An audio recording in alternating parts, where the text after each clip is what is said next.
She signed away a child that didn't even exist yet.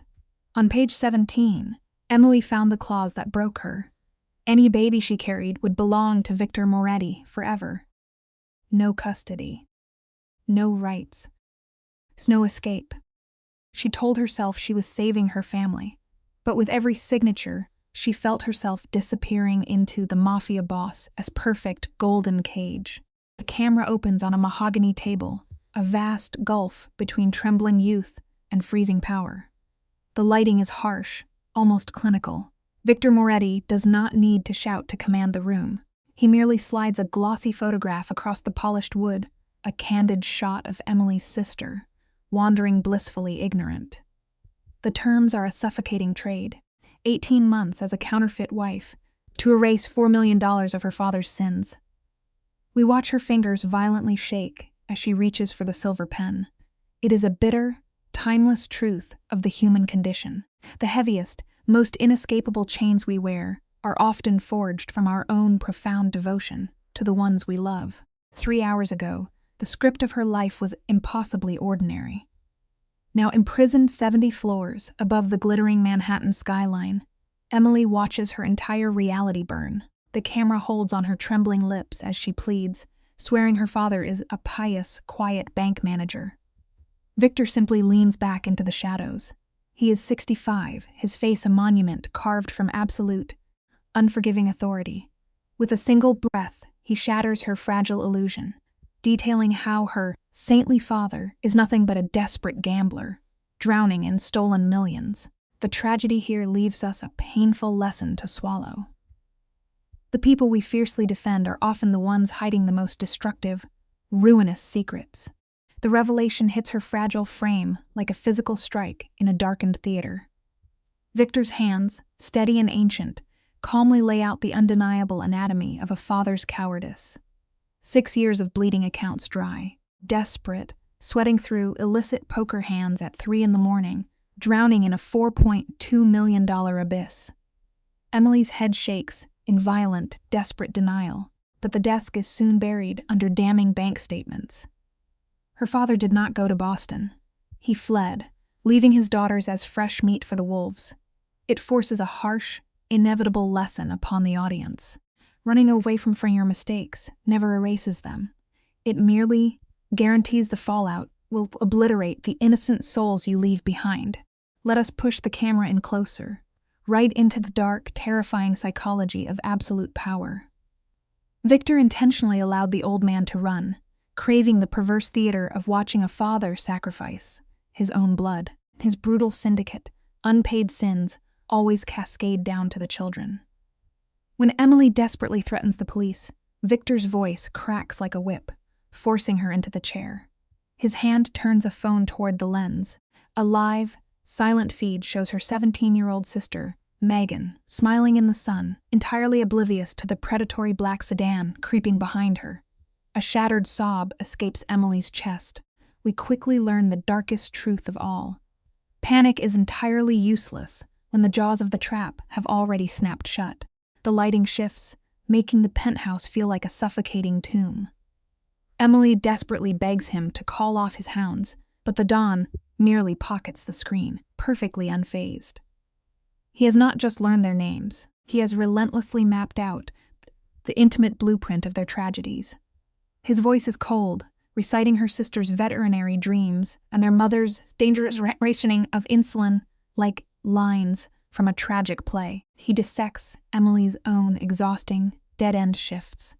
If you ever fool yourself into believing your private life is a secure fortress, remember there are always shadows watching through the glass.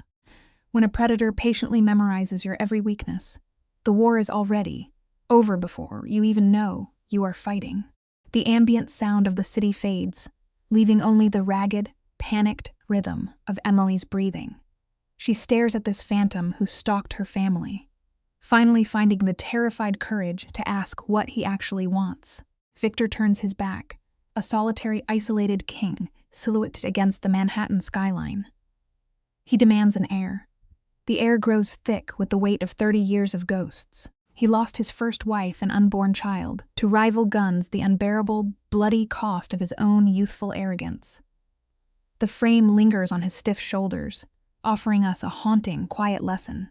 All the terrifying power and wealth in the world mean absolutely nothing if you are forced to die entirely alone in a cold, echoing room. For 3 bloody decades, the Dawn constructed a towering, untouchable empire. But a fortress without a family is simply a magnificent tomb waiting for a corpse. Tears spill down Emily's cheeks as she violently tells this phantom to buy a dog. A faint, terrible ghost of a smile touches his hardened lips. He despises the calculating, venomous women of his world. He demands a thoroughly clinical, bloodless transaction, a sterile marriage, a healthy pregnancy, and a child to wear his crown. In exchange, the towering debt burns to ash. Free tuition, a paid-off home. It is a cinematic tragedy that teaches us a devastating reality. Everyone has a breaking point, and he found hers by wrapping his cold fingers around the only people she truly loves. The scene focuses sharply on the chilling, calculated mechanics of his proposal. The financial promises drop between them like heavy, cold bars of gold. Trust funds, erased debts. A ruthlessly precise 18-month timeline, 6 months to conceive, 9 to carry the burden, 3 to heal. Then she walks away incredibly rich, leaving the child behind his locked iron doors. Emily physically recoils, her voice cracking as she calls it exactly what it is. Human trafficking. But to Victor's dead eyes, it is merely Tuesday's arithmetic. He requires a living vessel, not a lover. Life often forces us to realize that the most monstrous, soul-crushing compromises frequently disguise themselves as the only logical path to survival. You and I desperately want to believe there is always a hidden exit waiting in the dark. But Victor methodically barricades every single door. The camera tracks his hand as 3 new photographs hit the wood with a sickening thud. Her mother isolated at midnight.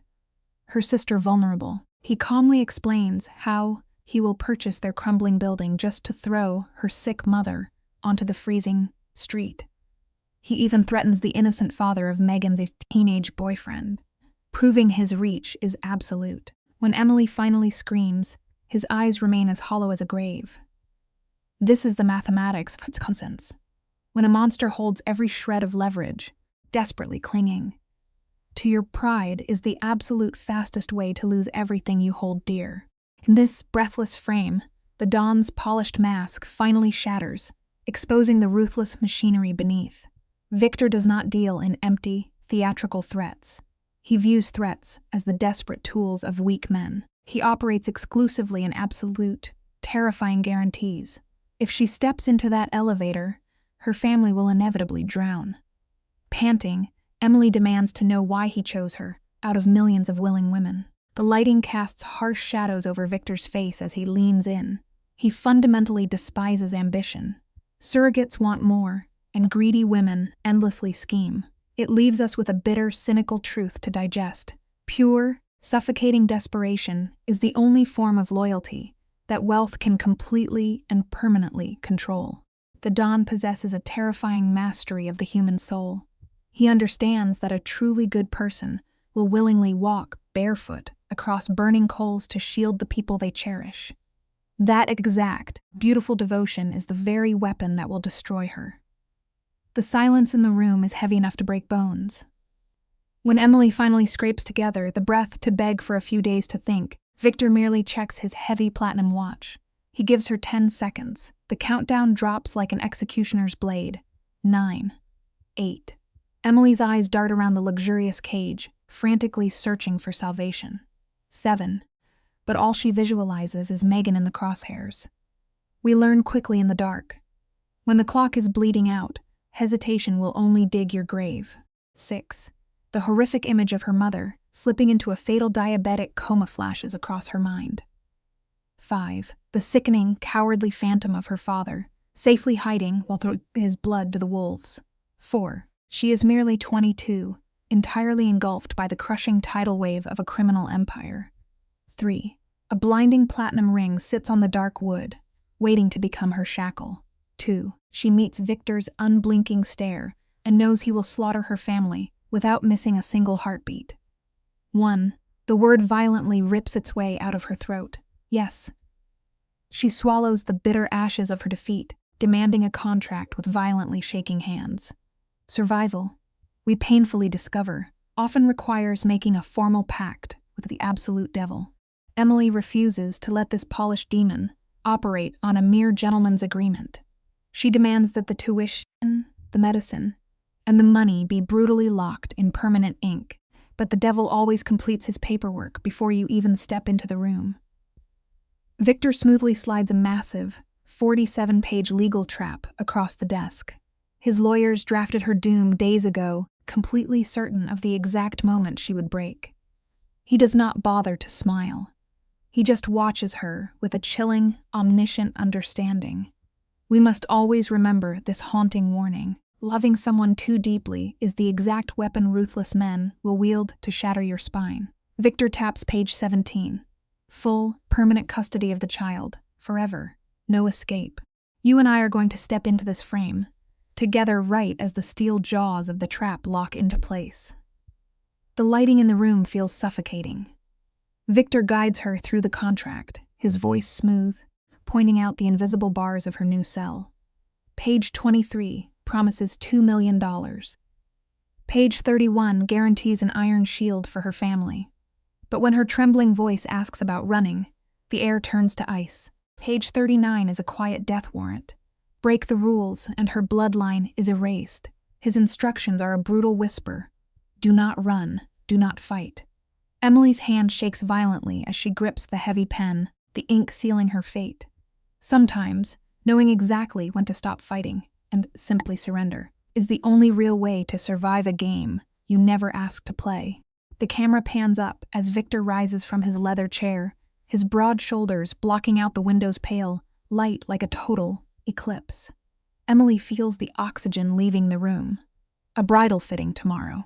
A dark wedding in 6 days. She stares at the dotted line, her breathing shallow, seeing the ink as literal poison. He offers no romance, only a cold and calculated power play. She considers dropping the pen, but the sudden, sharp memory of her little sister's bright laughter forces her hand downward. She signs her soul away to a monster. When welcomes her to the family, she spits back that she is nothing but a rented incubator. He answers with a slow, chilling smile. In the end, true loyalty demands absolute sacrifice, and we will gladly swallow our own destruction to keep the innocent safe. Marco's heavy hand closes around Emily's elbow. The enforcer is built like a concrete pillar. Though his grip is careful, it is a devastating reminder that her body is no longer her own. Just as she reaches the door, Victor's voice slices through the quiet. He looks at her with eyes devoid of light, casually admitting to being a monster. He confesses to sins that would shatter a normal mind, but swears he never breaks a promise. Give him a child, and she leaves with a fortune. Cross him, and she becomes a ghost. Emily shivers, asking if this horror is meant to soothe her. Victor merely looks out the glass, whispering that he is simply setting the board. When you find yourself walking blind through a nightmare, a villain's brutal honesty is often the only real compass you will ever get. Morning breaks like a fever dream. The camera follows Marco, leading Emily down a wide, silent hallway. It looks exactly like a modern art gallery, all sleek marble and soft lighting, but every shadow hides an armed guard. Marco pushes open a thick mahogany door, revealing a master suite that dwarfs her entire old apartment. Rows of expensive silk and cashmere hang in the closet, bought by nameless strangers. Marco taps a small red button on the wall. He tells her that pressing it brings 20 armed men, warning her never to touch it unless she is bleeding. Her voice trembling, she asks what happens if she just wants to step outside for air. He stares right through her and says she cannot. No matter how brilliantly the diamonds sparkle, a golden cage will always bleed the human spirit dry. Notice how Marco delivers these lines without a single drop of cruelty. His voice is a flat, mechanical drone, which somehow makes it worse. The doors lock from the hallway. The thick glass windows are bolted shut. Try to end her own pain. They intervene. Try to hurt Victor. They end her. Emily's chest heaves as she begs to call her mother. He hands over her phone, his face carved from stone, warning that every single keystroke is watched. One slipped word, and her family is ruined before sunset. Tears spill hot down her cheeks as she asks how to lie to them. He calmly feeds her the script, a whirlwind romance born in a downtown gallery. Life sometimes forces us to weave the most agonizing deceptions, simply to build a protective wall around the ones we cherish the most. The sheer psychological weight of this scene is suffocating. Marco stands over her like a strict stage director, forcing her to swallow this toxic fairy tale. She has to play the part of a woman madly in love. Her voice fractures into a sob, begging him to understand that her family will never believe it. Marco just looks at her with dead eyes, orders her to put on a good show, and exits. The clatter of the heavy deadbolt echoes like a rifle crack in her chest. A sudden buzz makes her jump. Her little sister is texting. Before she can even breathe, another message drops in from an untraceable number. It is Victor, feeding her the exact words to send. We rarely understand the true depth of our captivity until we watch a stranger confidently moving our hands in the dark. Emily stares at the walls, practically feeling the lenses of hidden cameras burning into her skin. Her fingers tremble violently as she taps out the scripted lie, sending it away. The cheerful reply from her sister hits like a physical blow to the stomach. Their mother is baking lasagna tomorrow night. That simple sentence shatters her completely. Lasagna means home. It means warmth and safety. She realizes, with a crushing finality, that she will never sit at that worn wooden table again. In exactly 6 days, she belongs to the syndicate. She curls her knees to her chest on the freezing silk sheets, sobbing uncontrollably. The absolute, heaviest grief a human heart can ever endure is being forced to mourn the death of your own life, while you are still breathing inside of it. The breaking of a human spirit is rarely a sudden snap. Emily refuses to take off her day clothes, clinging to the desperate logic that changing means accepting her new reality. She finally collapses into a restless sleep near dawn, plagued by nightmares of smoke and ash. Morning arrives with a brutal, blinding light. At 8 o'clock sharp, the door opens. Maria steps inside. She is an older woman with a polite, vacant smile, a woman who has clearly watched these walls slowly devour people before. Maria softly announces that the boss demands she get ready for an endless day of tailors and lawyers. A total collapse of everything you hold dear rarely starts with an explosion. Sometimes, true tragedy politely knocks on your door, holding a printed daily schedule. Maria does not flinch at the tears. Her sweet smile is absolutely bulletproof. Emily grabs her arm, begging to go back to her old apartment. Maria gently pulls away, opening the closet and softly explaining that this fortress is her only home now. Emily is screaming internally. She wants to smash the vanity mirror, but her trauma response freezes her solid. She stands totally numb, letting the maid dress her like an expensive, hollow doll. Downstairs, the breakfast table is a quiet masterclass in sheer dominance. Victor reads the paper, not even bothering to glance up as he orders her to sit. When you are totally stripped of power, survival means letting the enemy pull your strings until you finally find a sharp blade. Emily is not ready to just roll over and die. Desperate for a tiny shred of autonomy, she pulls out a dining chair, 3 seats away from him. Victor does not miss a beat. His deep voice echoes through the cavernous room, commanding her to sit at his immediate right. They have to play the part of star-crossed lovers. Her jaw clenches as she drags her chair closer. She mutters that she cannot eat, but he smoothly tells her to keep her strength up. The quiet condescension snaps something inside her. She asks bitterly if she is just prime breeding stock. The newspaper slowly lowers. Victor's eyes are like frozen ponds. He whispers that trying to provoke him will not magically open the front door. Defiance looks beautifully heroic on a movie screen. But in reality, playing with fire only leaves you with burned hands. Victor effortlessly crushes her tiny rebellion. He speaks with terrifying calm, explaining that he genuinely does not care if she hates his guts. He actually prefers it, because pure hatred makes a person predictable. He tells her to hold on to that rage, but to chew her food while she does it. Emily slowly, picks up her fork, the expensive meal tasting like dry ash. He casually mentions a private tailor is arriving soon, suggesting she behave nicely. She glares at him, asking what happens if she simply refuses. He folds his paper with surgical precision, leaning deep into her space. He whispers that she represents his bloodline now, reminding her that she chose to sign the dotted line. It is a devastating blow. The lingering illusion that we ever had a real choice is often the heaviest, most brutal chain we can carry. I want you to really lean in and look at this moment with me, because the psychological tension is absolutely nuclear. Victor stands tall over her, a monolith of freezing control. He demands that she own her decision. She traded her life to shield her sister, and acting like a kidnapped victim is just pathetic. Emily finally snaps. She slams her silver fork against the porcelain plate, screaming that he gave her exactly 10 seconds to choose. Victor does not even blink. He slowly adjusts a diamond cufflink, dropping the ultimate reality check. 10 seconds or 10 hours? Her answer was always going to be yes. He picked her precisely, grabbed his shirt. Precisely because she is smart enough to know when a door is forever bolted shut. When everything burns, sheer survival means swallowing your pride and playing the terrible cards you were given. Today, you and I are going to step into the suffocating atmosphere of a gilded cage. Look closely at Emily.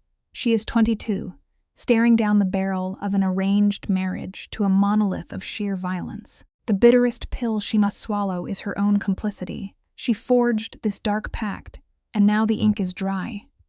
Enter Colette, a French designer, who circles her prey with clinical detachment. The room feels impossibly heavy before she issues a single command.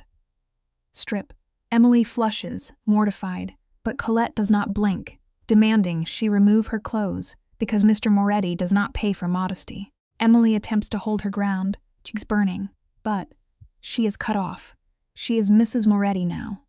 We must remember that every desperate bargain carries a heavy tax, and the cost of survival is often our very dignity. Colette fires back like a scalpel, warning Emily she belongs to him in exactly 6 days. She has seen 10,000 bodies, and Emily is nothing special.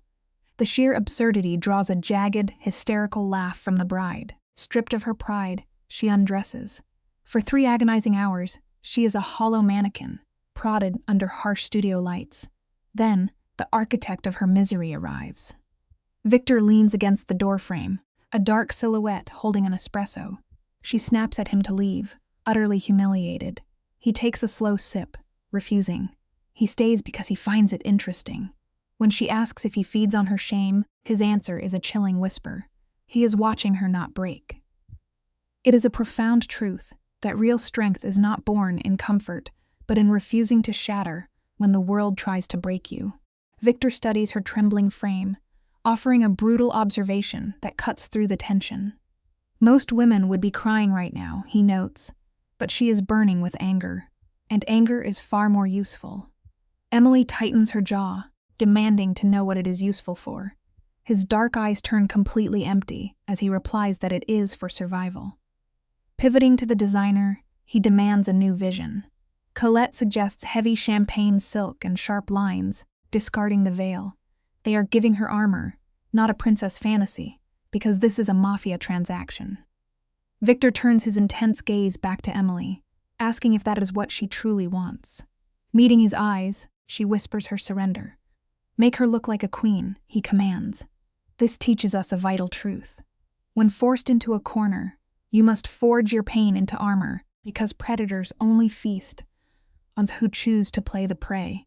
The afternoon twists into a bureaucratic nightmare of ironclad legal contracts.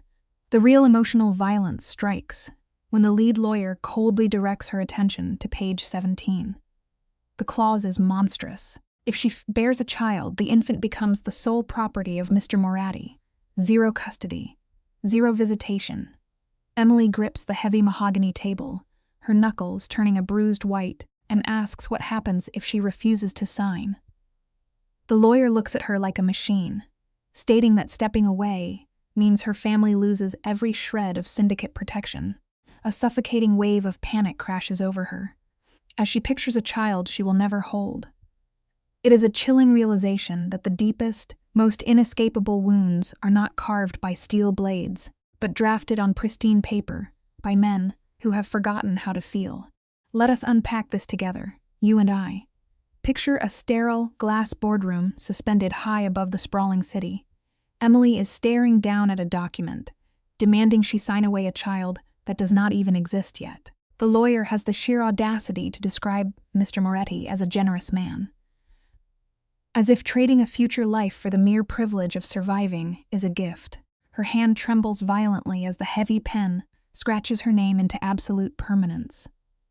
Once the hollow men pack their leather briefcases and leave, Emily sits in the crushing silence of the room. There is no dramatic screaming, only heavy, silent tears tracing down her cheeks against the glowing evening skyline. It reveals a hard truth about human grief. The deepest fractures do not make a sound, and you must become your own savior. When the room finally empties out, she is crossing a dark threshold, selling her soul to the underworld so her loved ones can keep breathing. It forces us to examine the terrifying arithmetic of survival. Suddenly, the heavy door swings open. Victor stands framed in the harsh hallway light, looking every bit the monster he truly is. He announces the armored car is ready for dinner. Emily begins to fracture, whispering that she cannot fake a smile for his friends. But here is the psychological pivot.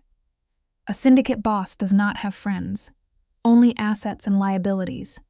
He steps into her space, dropping the temperature of the room, and tells her she will play the part because she chose this path.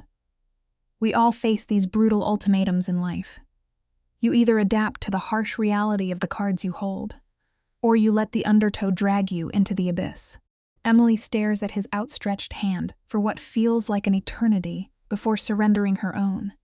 His grip is unyielding iron, dragging her into his waking nightmare. As they walk, a chilling realization washes over her. She is beginning to understand the machinery of his mind. Not romantic affection, but the cold, sociopathic geometry required to build a man like Victor. They arrive at a dangerously exclusive restaurant. Armed sentries guard men in bespoke suits who trade human lives over vintage wine. Victor presses his palm flat against the small of her back. It is a calculated territorial display, a silent broadcast to the predators lurking inside. It is a chilling proof that true power never needs to shout. The most dangerous players conquer a room without speaking a single word. Every instinct screams at her to pull away, but pure terror pins her in place. Victor introduces her, and 5 sets of predatory eyes calculate her exact value. A Russian lieutenant smirks, noting her youth with a cold sneer. Victor remains perfectly still, stating she is old enough. Then the Russian crosses a fatal boundary, mocking Victor for trying to replace a ghost named Sophia. The hand on Emily's back turns to solid granite. She catches a flash of pure violence crossing Victor's usually blank face. "I am not replacing anyone," he states, his voice impossibly calm and lethal. "I am moving forward. There is a profound piece of wisdom hidden in that darkness when the ghosts of your past threaten to drag you down. You do not look for replacements. You simply endure the heavy weight and keep walking forward. Stick with me here, because the tension in this room is suffocating." Waiters pour vintage wine, but the rich food tastes like ash in Emily's mouth. An aging crime boss named Carlo leans in, diagnosing her obvious terror. Victor deflects smoothly, claiming she is merely overwhelmed by the evening. But Carlo is a wolf sniffing for weakness. He demands to know how a student met a phantom like Victor. Emily freezes in her chair. Beneath the table, Victor's hand clamps onto hers with punishing force. It is a silent command to fight back. Swallowing her fear, she recites a fabricated tale about an art gallery. Carlo raises an eyebrow, smelling the deception. The lesson here is absolute. If you ever have to bluff against predators, you cannot hesitate. You must fully inhabit the lie to survive the truth. Emily locks eyes with Carlo, stating that Victor was remarkably persistent. Dark, cynical laughter rolls across the table. The Russian chuckles, knowing perfectly well that Victor obliterates anyone who resists him. Nausea twists violently in Emily's stomach. Beneath the table, Victor's thumb traces slow, deliberate circles on her palm. The gesture is maddeningly ambiguous. Is it a rare offer of comfort, or a physical threat reminding her exactly who holds the leash? Victor seamlessly steers the conversation, announcing the wedding is this Saturday. It will be private, family only. Carlo feigns insult, demanding an invitation. Victor deflects with a hollow promise of a celebration later. Never forget to listen to your internal alarms. When the atmosphere in a room feels like poison, your instincts are warning you to protect yourself. Carlo pushes his luck, questioning if adjusting is just polite phrasing for being held hostage. The oxygen completely vanishes from the room. Victor lowers his voice to a venomous whisper, ordering Carlo to drop it. The older boss raises his hands, realizing he just danced on a live wire. The evening dissolves into a grim symposium on blood money, and Emily is treated like expensive furniture. Yet, Victor never releases his grip on her hand, a burning brand of ownership. When they retreat to the armored car, Emily is exhausted from the twisted masquerade.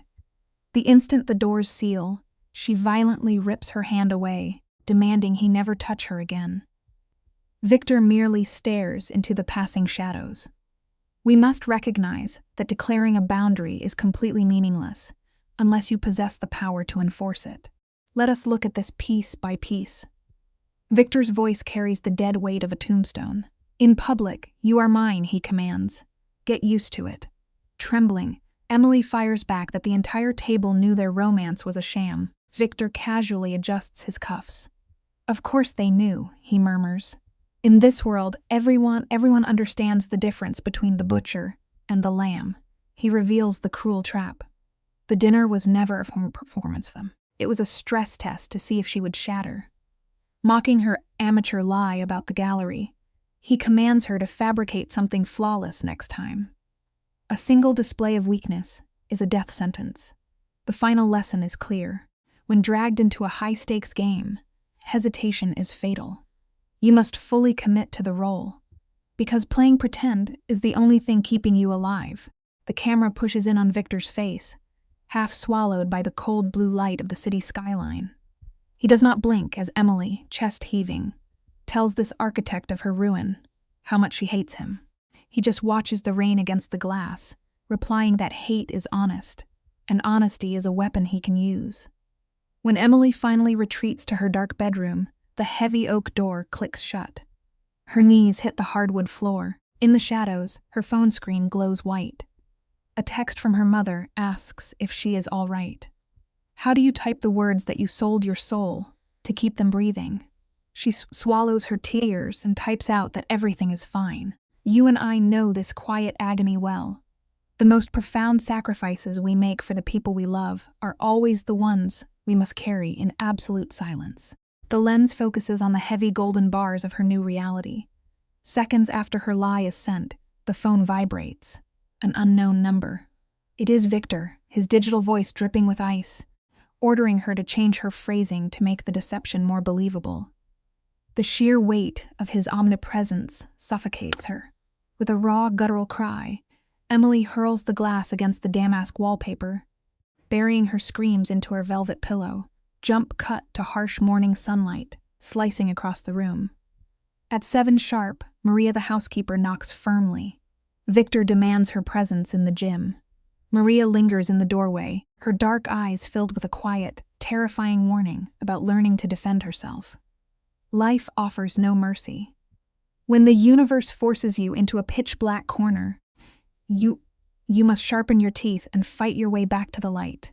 Let the camera pan across the 3rd floor. The space is entirely industrial. Shadows clinging to heavy leather bags and rows of cold, polished steel. Victor stands in the center of the mat, draped in black, looking less like a man and more like a predator, waiting for a trap to spring. When Emily pushes through the doors, the silence is deafening. He does not say hello. He slowly checks the clock, dismantling her with surgical precision for being exactly 3 minutes late. His voice echoes off the concrete, a sharp jab about her expensive watch. He commands her to put on the training gear, waiting in her locker, asserting complete dominance before a single blow is struck. The world does not grade on a curve. If you want to survive in a den of starving wolves, basic discipline is the very first test you simply cannot afford to fail. The fluorescent lights buzz as Victor steps onto the gray mat, ready to shatter her remaining innocence. He circles her slowly, his voice low, explaining that in his blood-soaked reality, weakness is a terminal disease. To him, she is a prized possession, and a man like Victor ruthlessly protects his assets. For an hour, the scene is a montage of physical agony. Skin slapping against rubber, heavy, desperate breathing. He shows her how to break a grip with clinical, detached precision. After failing to break his hold for the 5th time, Emily collapses, her hair plastered to her wet forehead. She whispers that she is finished. Victor stands above her, a towering shadow, refusing to let her quit. The tragic truth of our existence is written right here. You cannot wait for a savior to pull you from the fire. You have to learn how to walk through the roaring flames yourself.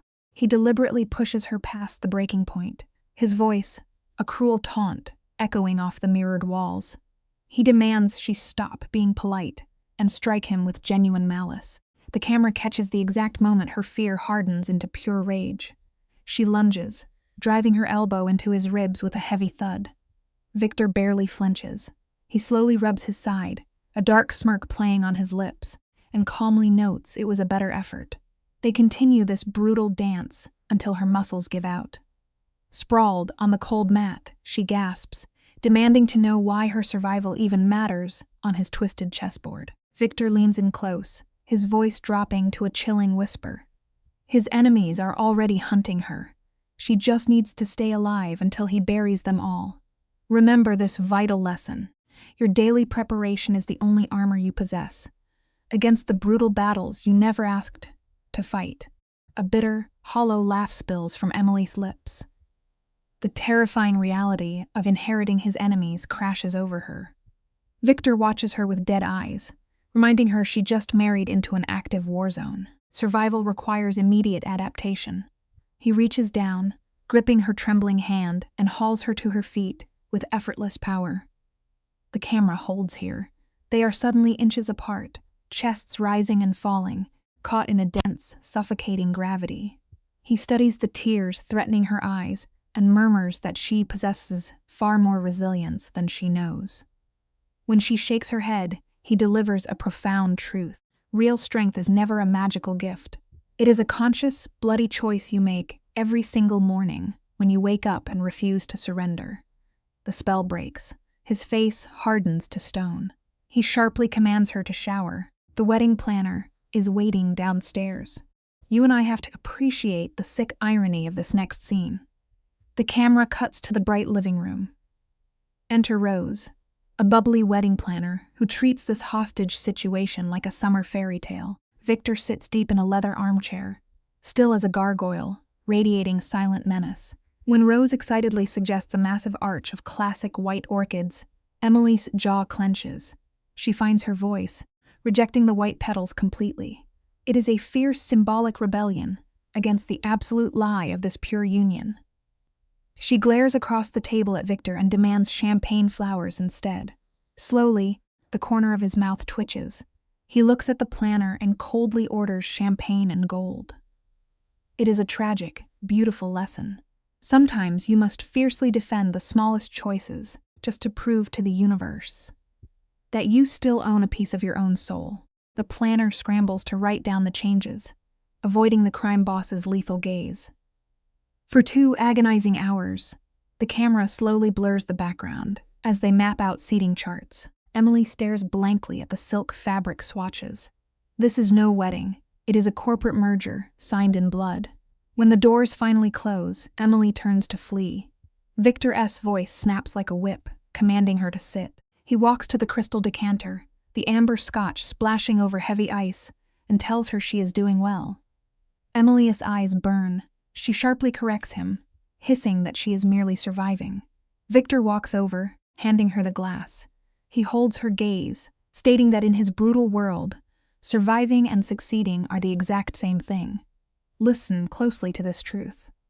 When the deck is utterly stacked against you, simply making it to tomorrow is your ultimate victory. Here is where the tragic poetry of the villain bleeds through. The lighting shifts, casting long shadows across Victor S.'s face as his voice drops.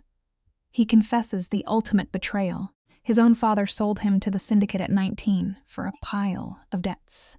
By 20, his hands were stained with blood. Emily recoils, disgusted that he would equate his descent into murder with her innocent captivity. But Victor leans forward, his eyes utterly dead. He whispers that he knows exactly what it feels like to rot in a cage, which is why he learned to build a bigger one. He offers a terrifying piece of wisdom. If you cannot escape a corrupt system, you must learn its wicked rules and completely dominate it. He extends a dark pact. Master this violent stage, and in 18 months, she will not just survive this marriage. She will walk away with true, absolute power. The gravity of his twisted offer forces the air from her lungs. Emily shatters, weeping, begging the shadows for her old, quiet life back. Victor watches her with the detached curiosity of a mortician. He states coldly that her past life died the second her ink stained his contract. Do not pray for a resurrection that is never coming. Pushed to the brink, her voice trembling, she looks into his eyes and calls him a monster. Victor does not flinch. He slowly nods, but he steps into her space, reminding her that he is the only monster keeping the real predators away from her family.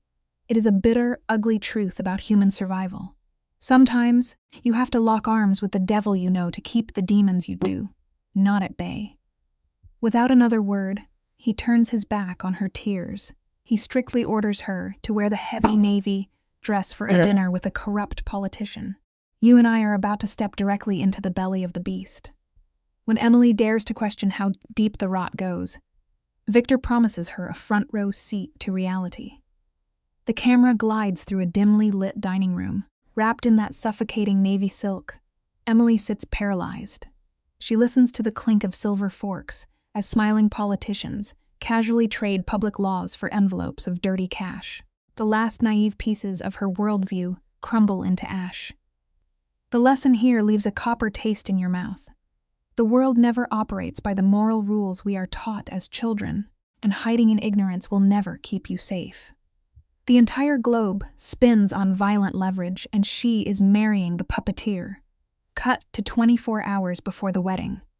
The psychological walls finally cave in, and the scene captures her spiraling into a violent, breathless panic attack. The frame flashes with the harsh red strobe of the security system as a terrified Emily slams the panic button. In a heartbeat, the heavy doors are kicked open.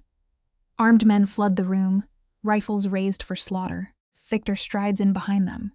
His cold eyes sweep the room, land on her trembling form in the corner, and he barks a single command. The guns vanish. The door shuts. The ruthless crime lord melts away as he slides down the wall, settling onto the floor beside her. Emily is drowning, sobbing wildly that she cannot walk down that aisle. Victor reaches out, his large hands gripping her shaking shoulders, becoming an iron anchor in her storm. When your universe is burning down, finding one steady point of gravity can pull you from the abyss. He stays on the floor, matching his deep breaths to her frantic gasps, slowly dragging her back from the edge of madness. The camera lingers on Victor, his chest rising like a steady metronome in the dim light. He exhales, pulling Emily's racing heart back from panic. The terror recedes, leaving her hollow on the cold floor. She whispers into the silence, confessing she is not ready for the tragedy ahead. Victor studies her, delivering a heavy truth. Nobody is prepared for the moment their world shatters, yet she will survive because her resilience runs deeper than fear.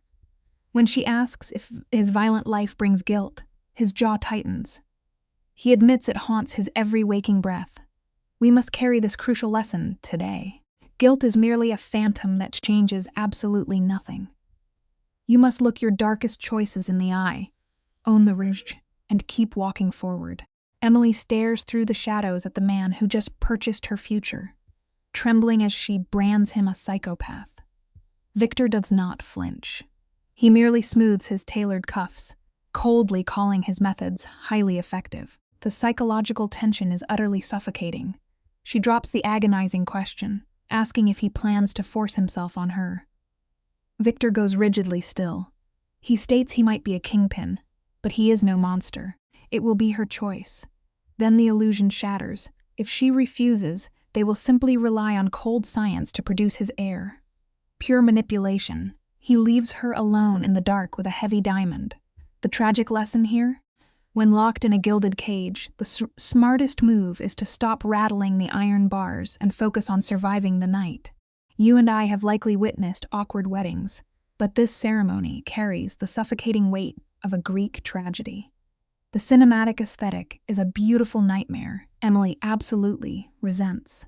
It is a gathering of 20 dangerous syndicate men, casting menacing shadows. No one from her past is present. She looks like a tragic queen in champagne silk stepping up to marry the devil.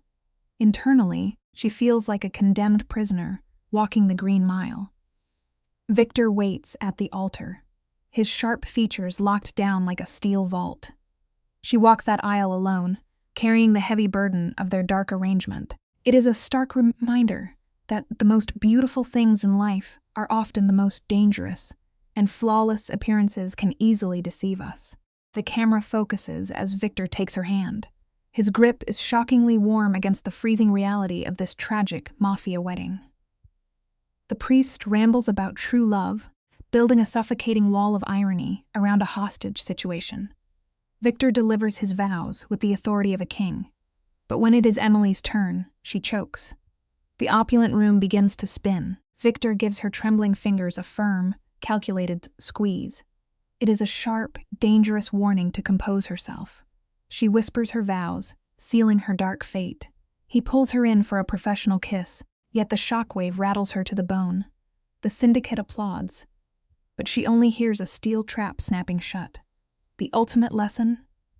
A single promise can completely erase your old life, leaving zero room to ever turn back. The reception unfolds like a beautifully lit psychological nightmare. Emily is surrounded by ruthless mobsters, their wives glaring with venomous jealousy. One woman coldly reminds Emily how lucky she is to secure the biggest boss on the coast. Emily maintains a hollow smile while Victor hovers, his hand firmly against her trembling spine. He whispers a chilling command to keep smiling for. The cameras, executing a masterclass in deception. By midnight, the venue clears. Victor marches her upstairs, bypassing the guest rooms, and opens his own heavy door. He states she is sleeping in his bed tonight, and absolutely nothing else. The lesson is vital. You must always clearly define the boundaries of the dangerous game you are forced to play. Let us unpack the tension of this wedding night. Victor removes his tailored jacket, breaking the silence by telling Emily to get some sleep. His enemies are always watching, so they must sell this fake marriage flawlessly. He offers the bathroom, and she bolts inside like a terrified bird. Staring into the mirror, the crushing reality hits her. 8 days. That is all it took to drag her into this abyss. When she creeps back out, Victor is already in bed. He is shirtless, calmly reading a book in the dim lamplight as if he lacks a single care. It is pure, terrifying boss energy. He casually asks which side of the mattress she prefers. She nervously claims the left. The profound lesson? In a world built on absolute chaos, staying entirely unbothered is your greatest power move. Victor casually turns his page, projecting a chillingly calm demeanor. He softly promises he does not steal the covers. Emily crawls onto that mattress like it is an active landmine, clinging desperately to the edge. Even from across the bed, she feels the intense, dangerous heat rolling off his body. She is frozen in pure panic. Victor senses her anxiety without looking. He firmly instructs her to breathe, promising she is safe tonight. When she asks how he remains so detached, he states he has slept beside plenty of beautiful women and possesses total self-control. She argues she is not beautiful. He shuts her down, calling it an objective fact before killing the lights, plunging them into absolute darkness. The takeaway: rock-solid confidence will always disarm a panicked mind. Let us examine this tragic dynamic together. Victor mutters, "Good night," leaving Emily awake in the dark. She listens to the steady breathing of the crime boss she was forced to marry. Before exhaustion drags her under, a chilling realization hits. Lying beside a predator, she actually feels a twisted sense of safety. By morning, that fragile peace shatters. She jolts awake in panic to find Victor's arm draped across her waist. His chest is pressed against her back, as if they were a normal couple. She freezes, paralyzed by the intimacy. When he wakes, his voice a low whisper in her hair, she can barely tell him he is too close. It is a profound truth we should remember. Our minds will constantly rewire themselves, adapting to the most terrifying situations, just to survive. Victor's deep voice slices through the morning silence. He notes that she rolled into him, and he chose not to push her away, teasingly branding her a cuddler. Emily is utterly mortified. She scrambles across the mattress, and the wolf calmly lets his prey retreat. Sitting up without a hair out of place, Victor flips the switch back to terrifying syndicate boss. He dictates their routine with cold precision. Breakfast in 30 minutes, followed by Italian lessons, because she carries the bloody Moretti name now. When she waves her college degree like a shield, he shoots her down with brutal honesty. Art history holds zero value in his violent empire. The life lesson here is harsh. Your past credentials mean absolutely nothing when you are forced onto a deadly new battlefield. He darkly warns her to read a room before someone puts a bullet in her, then simply walks out. Emily stares at the empty space where the flept leapt. She touches the lingering heat on his sheets, yanking her hand back as if the fabric were on fire. She seriously doubts her sanity. 3 weeks later, her reality is a brutal underworld boot camp. Her days are consumed by punishing workouts with Victor, followed by afternoons studying high finance and the forged art that fuels their syndicate. Her nights are a dark parade of corrupt politicians, yet the most tragic detail remains. Every single night, she returns to sleep beside the devil. The haunting life lesson? If you repeat a terrifying routine long enough, the human mind will eventually accept it as entirely normal. The psychological tension is brilliant. Victor never attempts to touch her.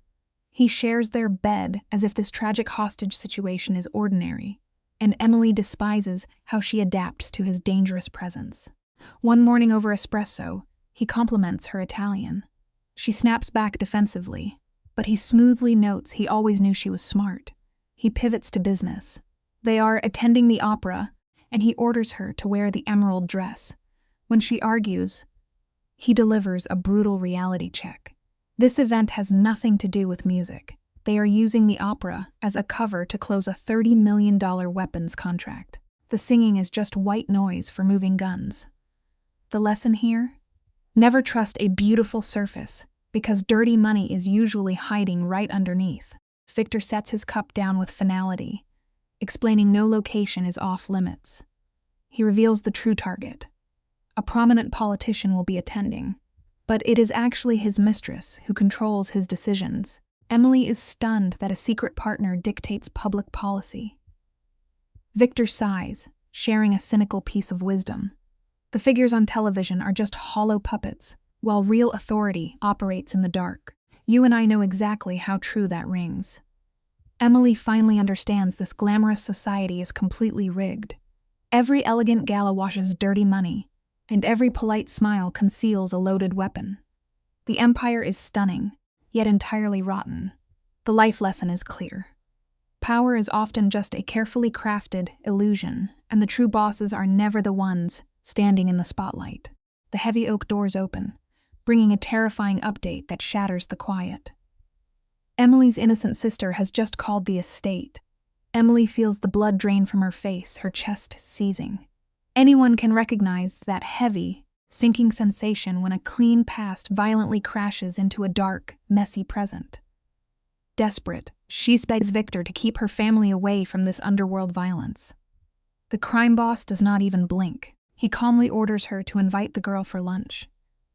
Emily shakes, horrified at dragging her blood into a living nightmare. Victor stands completely unfazed, assuring her the girl will only see a wealthy businessman. It leaves us with a painful truth. The biggest lies we ever tell in this life are usually the ones carefully designed to protect the people we love the most. Victor is not just setting a scene. He is building a psychological cage right before her eyes. He delivers a chilling ultimatum. By noon on Saturday, they will play the devoted husband and wife perfectly. If the illusion cracks and Megan suspects the truth, Victor makes it clear the young girl will become collateral damage. Emily physically unravels under the crushing weight of this threat. She tears. The true horror of Victor lies in his chilling, absolute stillness. He casually instructs Emily to play a blissfully married woman for exactly 2 hours. Emily physically spirals, her breath hitching as she whispers she cannot maintain the facade. Victor steps into the dim light, dropping his voice to a terrifying register. If she fails, her sister becomes a liability, and in his world, liabilities are erased. The doorbell echoes through the grand foyer. 17-year-old Megan bursts in, throwing her arms around a trembling Emily, frantic over her month-long disappearance. You and I can see the tragedy unfolding right here. Fleeing from your darkest shadows almost always ensures they will eventually rise up and swallow the people you love most. Before Emily shatters under her sister's rapid-fire interrogation, Victor emerges from the velvet shadows of the estate. It is a masterfully calculated entrance. Megan shrinks back, intimidated by his towering presence, but Victor smoothly deploys his disarming charm. Lacking any social filter, the teenager blurts out that he is much older than she imagined. Emily prays the marble floor will swallow her whole. Yet, Victor does not even blink. He absorbs the blow and commands the narrative. He states plainly that he is 65 and Emily is 22, openly acknowledging the absurd optics before guiding them inside. There is a profound life lesson hidden in this uncomfortable moment. Fully owning your darkest truth strips the world of its strongest weapon against you. Staring at a skyline built on endless wealth, Megan asks how Victor amassed his empire. He responds effortlessly, weaving a flawless corporate fiction about real estate. For Emily, this lavish lunch is an agonizing trial. Megan fires off questions about their romance, forcing Emily to build a false reality, while her spirit silently fractures. Victor anchors every lie with the precision of a predator, but the moment the crime boss leaves the room, the illusion shatters. Megan leans across the table, her voice dropping to a whisper. She asks Emily if she is genuinely happy, focusing entirely on the hollow exhaustion buried deep in her sister's eyes. It is a sobering reminder for our own lives. Words can always weave a beautiful, perfect lie, but your eyes will forever confess the heavy truth. Megan refuses to let the heavy tension pass, pointing out the vast, uncomfortable age gap. She looks her sister dead in the eye and asks if someone forced her into this gilded cage. What unfolds next is a tragic masterclass in survival. Emily smoothly replies that she chose this life, claiming she is wildly in love and entirely happy. The dark deception glides off her tongue with terrifying ease. She holds her constructed smile without a single tremor until Megan finally accepts the story and tells her to call their mother. Just as the tension breaks, Victor glides back in, playing the devoted husband flawlessly. We are watching a deeply tragic reality unfold. The fiercely protective lies we tell to keep our loved ones safe are often the exact same poison that slowly rots our own soul. The heavy door clicks shut, ending the performance. Victor watches Emily collapse and calmly praises her flawless acting. Emily is horrified, screaming that she just spent 2 agonizing hours lying to her own flesh and blood. Unfazed, Victor pours a glass of dark liquor, framing her deception as necessary growth. Emily suddenly realizes the true tragedy. He is slowly molding her into a reflection of his own darkness. Victor cuts her off, explaining the brutal arithmetic of his violent world. When she finally leaves, her ability to deceive will be her only shield. He walks out, leaving her drowning in a quiet, moral decay. Stick with me here, because this is an uncomfortable reality we all eventually face.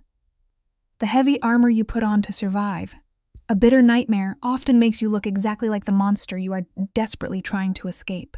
In the suffocating darkness of their bedroom, the tension feels like a physical presence.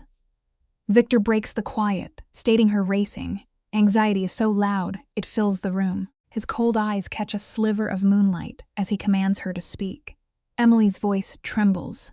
She confesses she despises deceiving her family, but what truly terrifies her is how effortless the lies felt. She looks up, boldly asking if he possesses even a single shred of human remorse. A suffocating silence hangs between them. Finally, the Don admits he feels a great deal, but refuses to let fragile emotion dictate his empire. He reaches out, his rough hand covering hers in the dark. It is a haunting image that serves as a stark warning. Locking your emotions in a safe might keep you breathing during a crisis, but leaving that vault sealed forever will inevitably turn your human heart into solid stone. Let the camera push in slowly. In a rare fracture of his hardened shell, Victor lowers his voice to a heavy, grating murmur. He confesses he knows exactly how he is breaking her spirit. He has dismantled countless rivals, but Emily is the first to spark genuine guilt in his chest. She is innocent collateral, dragged into his violent world against her will. He admits he is using her, finding zero pride in the act. But when Emily begs for freedom, his vulnerability instantly vanishes. Survival will always eclipse morality. He accepts the title of monster with cold honesty. But let us be very clear here, because you and I both know the truth. Self-awareness is never a substitute for basic decency. Recognizing your own toxic behavior never grants you a free pass for the absolute devastation you continue to cause. 3 agonizing weeks later, their tense equilibrium finally shatters.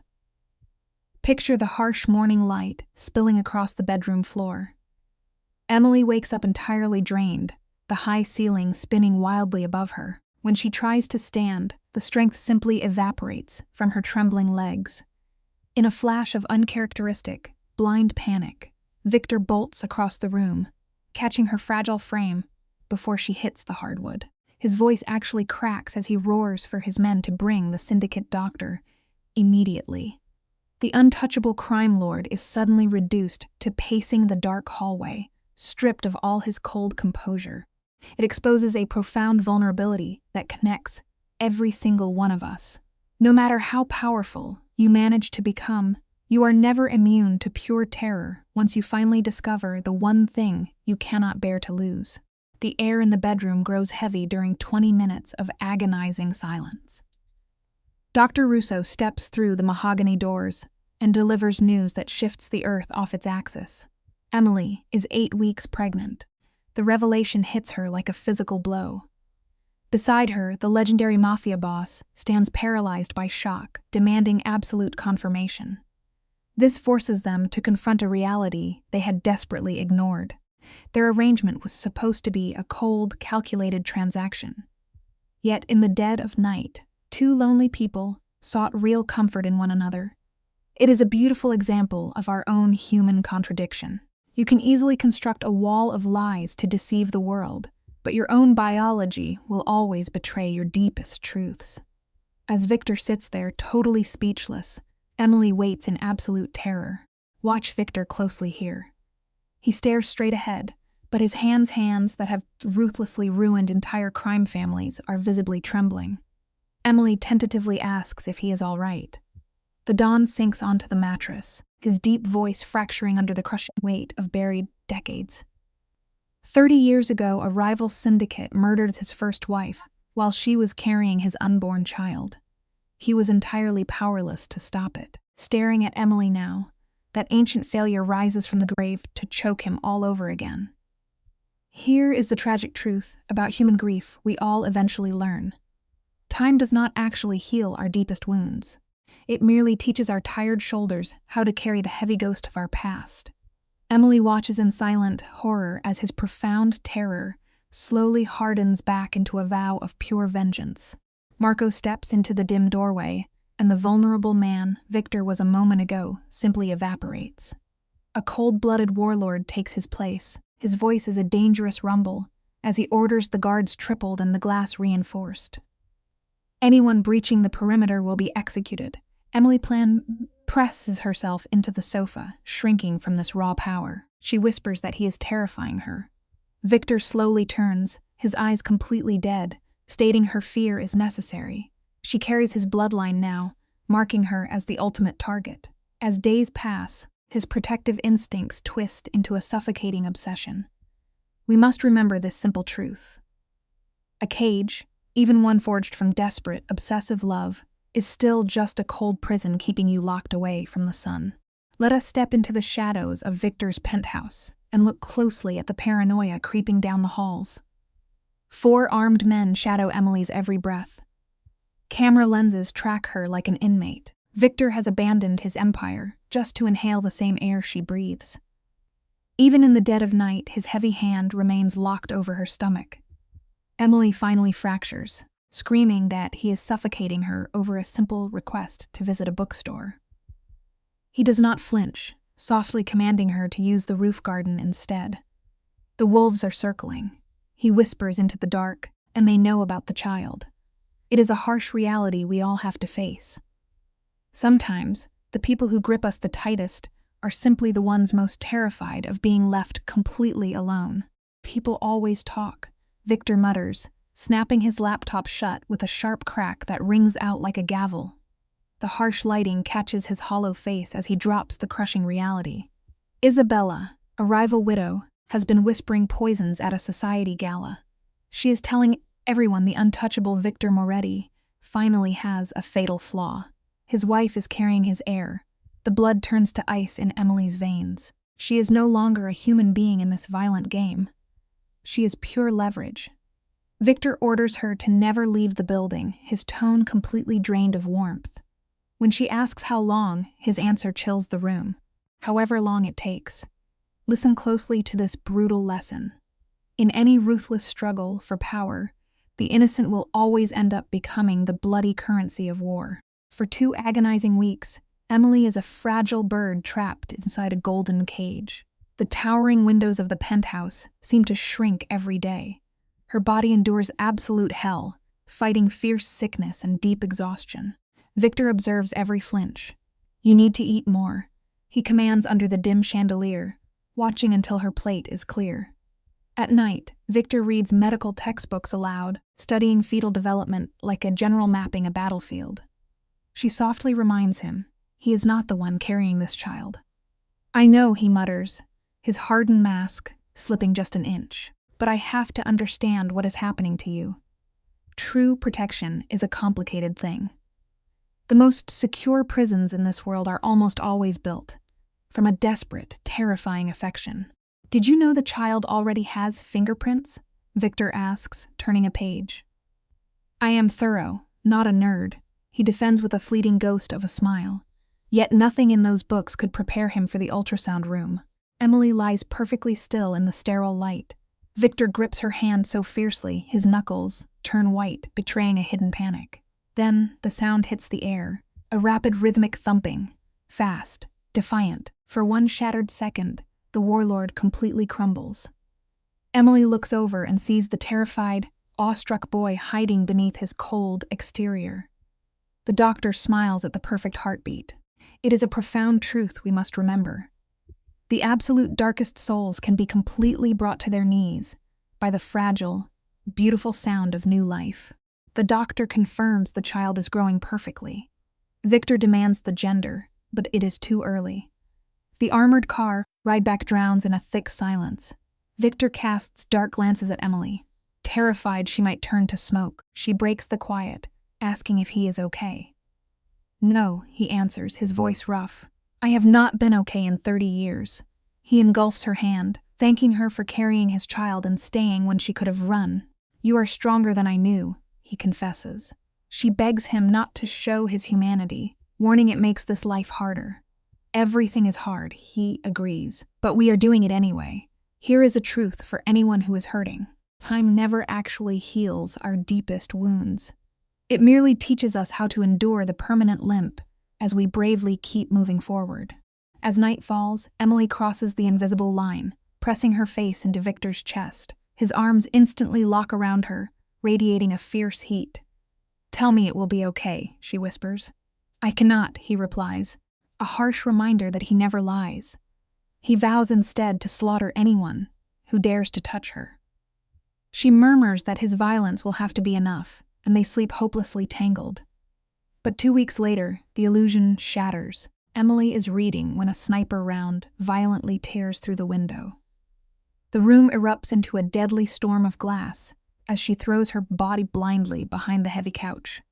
The lesson here is undeniable. Fake comfort is always more dangerous than the cold truth. You must face the violent storm head-on if you truly want to survive.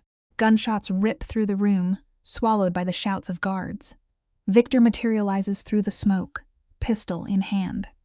"Stay down," he roars, advancing toward the shattered glass to fire 3 methodical shots. The firefight lasts 30 seconds, but terror warps time into an eternity. Heavy silence falls. Victor clears his angles before his wild eyes lock onto Emily. He hauls her up, his hands trembling violently as he frantically searches her clothes for blood. She gasps that the child is safe. His grip is absolute as he drags her down a hidden concrete staircase into a reinforced bunker. "Stay here," he commands into the shadows. "Let us remember the harsh reality. Sometimes, finding true safety requires you to plunge straight into the absolute dark. Marco will guard this door with his life, and I will end this," Victor declares. The dim emergency lights cast long shadows across his face. Emily clutches his sleeve, desperately begging to know who sent the killers. "The Genovese family," he replies, his expression carved from stone. "She made her move, and now I make mine." The absolute certainty of death hangs in his voice. Emily pleads with him to stay, terrified the man who just became her world might not walk back down those stairs. But a warlord cannot hide while his castle is besieged. We must face a bitter truth in moments like these. You cannot simply hide from the monsters at your door. Eventually, you have to become one to protect the people you love. In the dark bunker, a faint flutter moves against Emily's palm for the first time. She presses trembling fingers to her stomach, whispering a desperate prayer. Yes, her husband is a monster, but he is a monster fighting for their future. Hours later, the vault door groans open. Victor fills the frame. He is painted in blood, and the terrifying reality is that none of it is his. "It is over," he mutters, his voice completely hollow. The rival family is dead. When Emily asks the death toll, he raises a hand, warning her never to seek truths she cannot digest. You and I should examine this closely. Finding comfort in the dark is a strange human reflex. Yet, when the world crumbles around you, a harsh and heavy hope is often the only armor you have left. The penthouse is a shattered monument to ruin. Bullet holes chew the walls, and dark red pools on the marble. Victor ignores the carnage, pulling Emily into the bedroom. His rough hands move with frantic precision, checking her for wounds and finding only scratches. "I am okay," she whispers. But Victor is crumbling. His hands shake wildly. A hit squad just tried to erase his future. He steps into the steaming shower fully dressed, letting the blood wash off his clothes and circle the drain. Pressing his wet forehead against hers, he confesses his deepest shame. She became collateral damage in his violent war. Guilt is the absolute heaviest anchor a person can carry. If you cannot learn to forgive yourself, your thanastics, that dark weight will inevitably pull you under for good. Emily cradles his wet face, whispering for him to stop apologizing. When he kisses her, the dynamic shifts. It is a desperate collision of 2 broken people dropping their masks. She kisses him back not out of soft romance, but from a cold, sharp clarity. They are cornered animals, willing to do anything to survive. Pulling away, Victor looks down at her with haunted eyes. He admits he thought their marriage was merely a transaction, but the terror of losing her is destroying him. Emily firmly tells him they will simply keep fighting. When he asks how she became so hardened, she smiles and says he was her teacher. A shared struggle for survival will always forge a stronger bond than an easy romance ever could. Walking through the absolute worst fires together changes your soul forever. She accuses him of dragging her into his violent world. His thumb traces her cheekbone, quietly rejecting the premise. She was always too good for him. That night, the fortress walls between them dissolve into ash. It is not surrender, but 2 fractured people seeking warmth, while a ruthless city howls outside. As Emily drifts off, his hand resting heavy over their unborn child. A quiet terror takes root. She is falling for her captor. Morning breaks, and the bed is empty. She finds him in the cold blue light of dawn, compulsively replaying security tapes of the assault. Let us reflect on this final truth together. True growth often demands a heavy price. We must learn to accept the monstrous parts of ourselves if we want to fiercely protect our peace. Look closely with me at how trauma turns memory into a relentless ghost.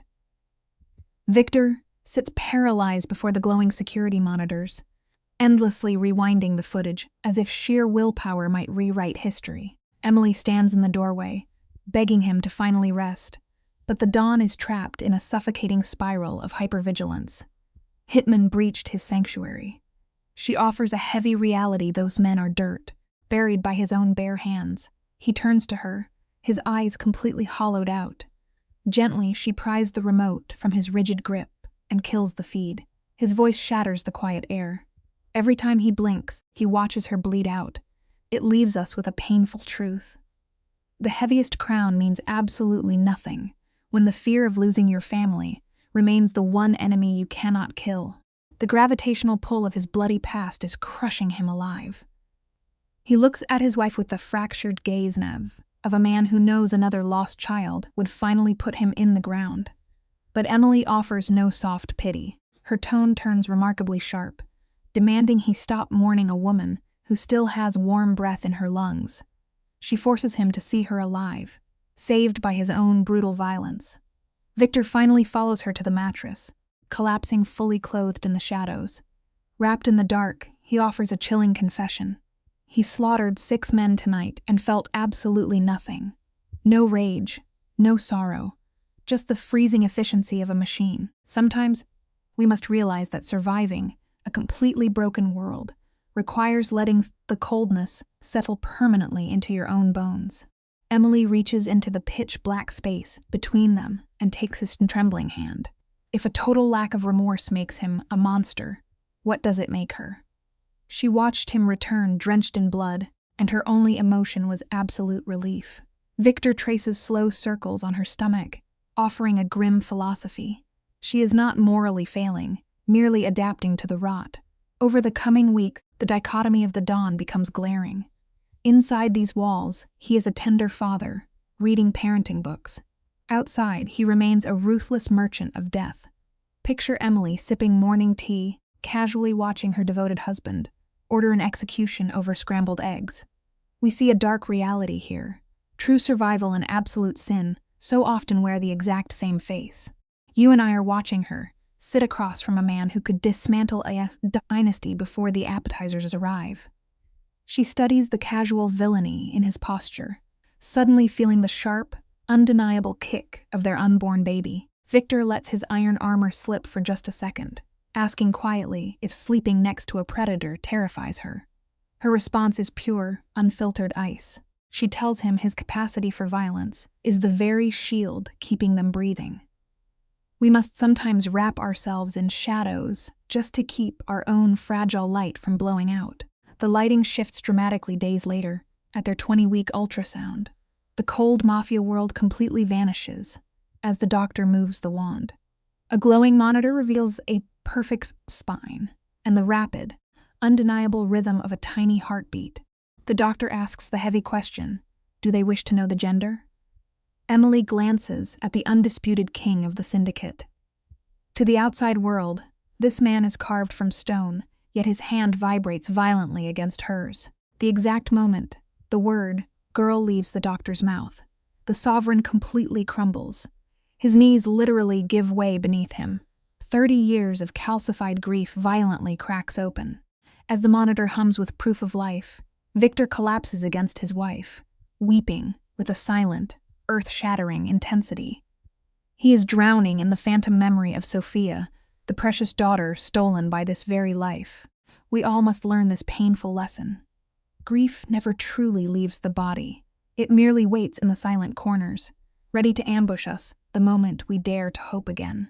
Emily fiercely grips his tear-streaked face, forcing his fractured gaze upward to anchor him in the present room.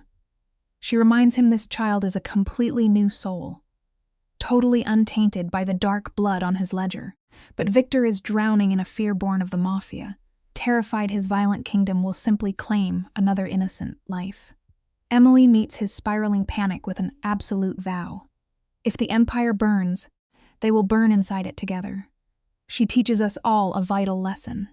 You cannot let the ghosts of a tragic past dictate the architecture of your future. Struggling to rebuild his walls, Victor asks a hesitant, trembling question. Can they name her Isabella? It is not just a name. It is a desperate plea to pour a lifetime of broken love into a miraculous second chance. The name Isabella hangs in the clinical white room like a sacred vow. Victor presses his mouth to her pale wrist, a broken sovereign begging for absolution, thanking her for surviving the hellfire of his own making. Emily finds herself entirely without words. She simply holds this terrifying architect of violence as he completely falls apart against her chest. Look closely at them to see a profound truth. True strength is never about maintaining a heart of stone. It is having the courage to shatter in the arms of the one person who will guard your pieces. The long drive back to the estate is suffocated by heavy silence. Peace is a total illusion for a mob boss. His paranoia flares up like an infection, warning him that 4 months is simply not enough time to build a fortress. A frantic, almost feral urge to protect his bloodline takes absolute command over his mind. Victor begins issuing militaristic demands, rotating armed guards outside the nursery doors and elite physicians placed on permanent standby. Emily points out his spiraling paranoia. But for a man defined by tragic loss, extreme preparation is his only armor. It teaches us so much about human nature. Sometimes the illusion of control is the only comfort we have when facing the terrifying fragility of life.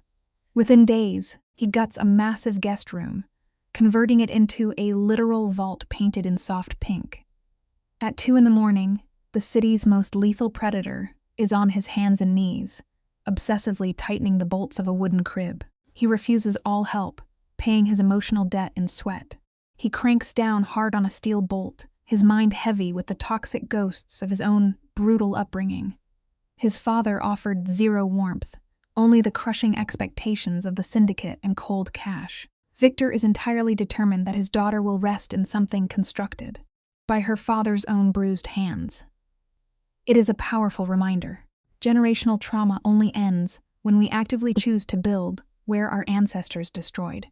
Yet the dark shadows continue to creep in. He confesses a terrifying reality to Emily.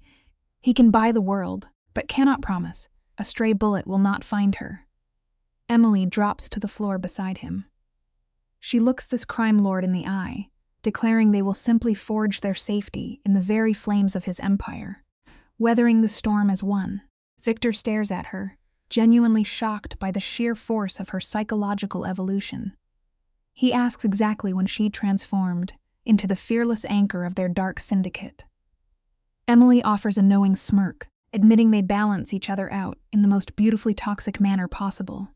And then, a small, profound miracle occurs in the quiet nursery. Victor laughs. It is a rusty, unfamiliar sound that catches them both completely off guard. He confesses the underworld stole his capacity for joy decades ago, yet she somehow resurrected it.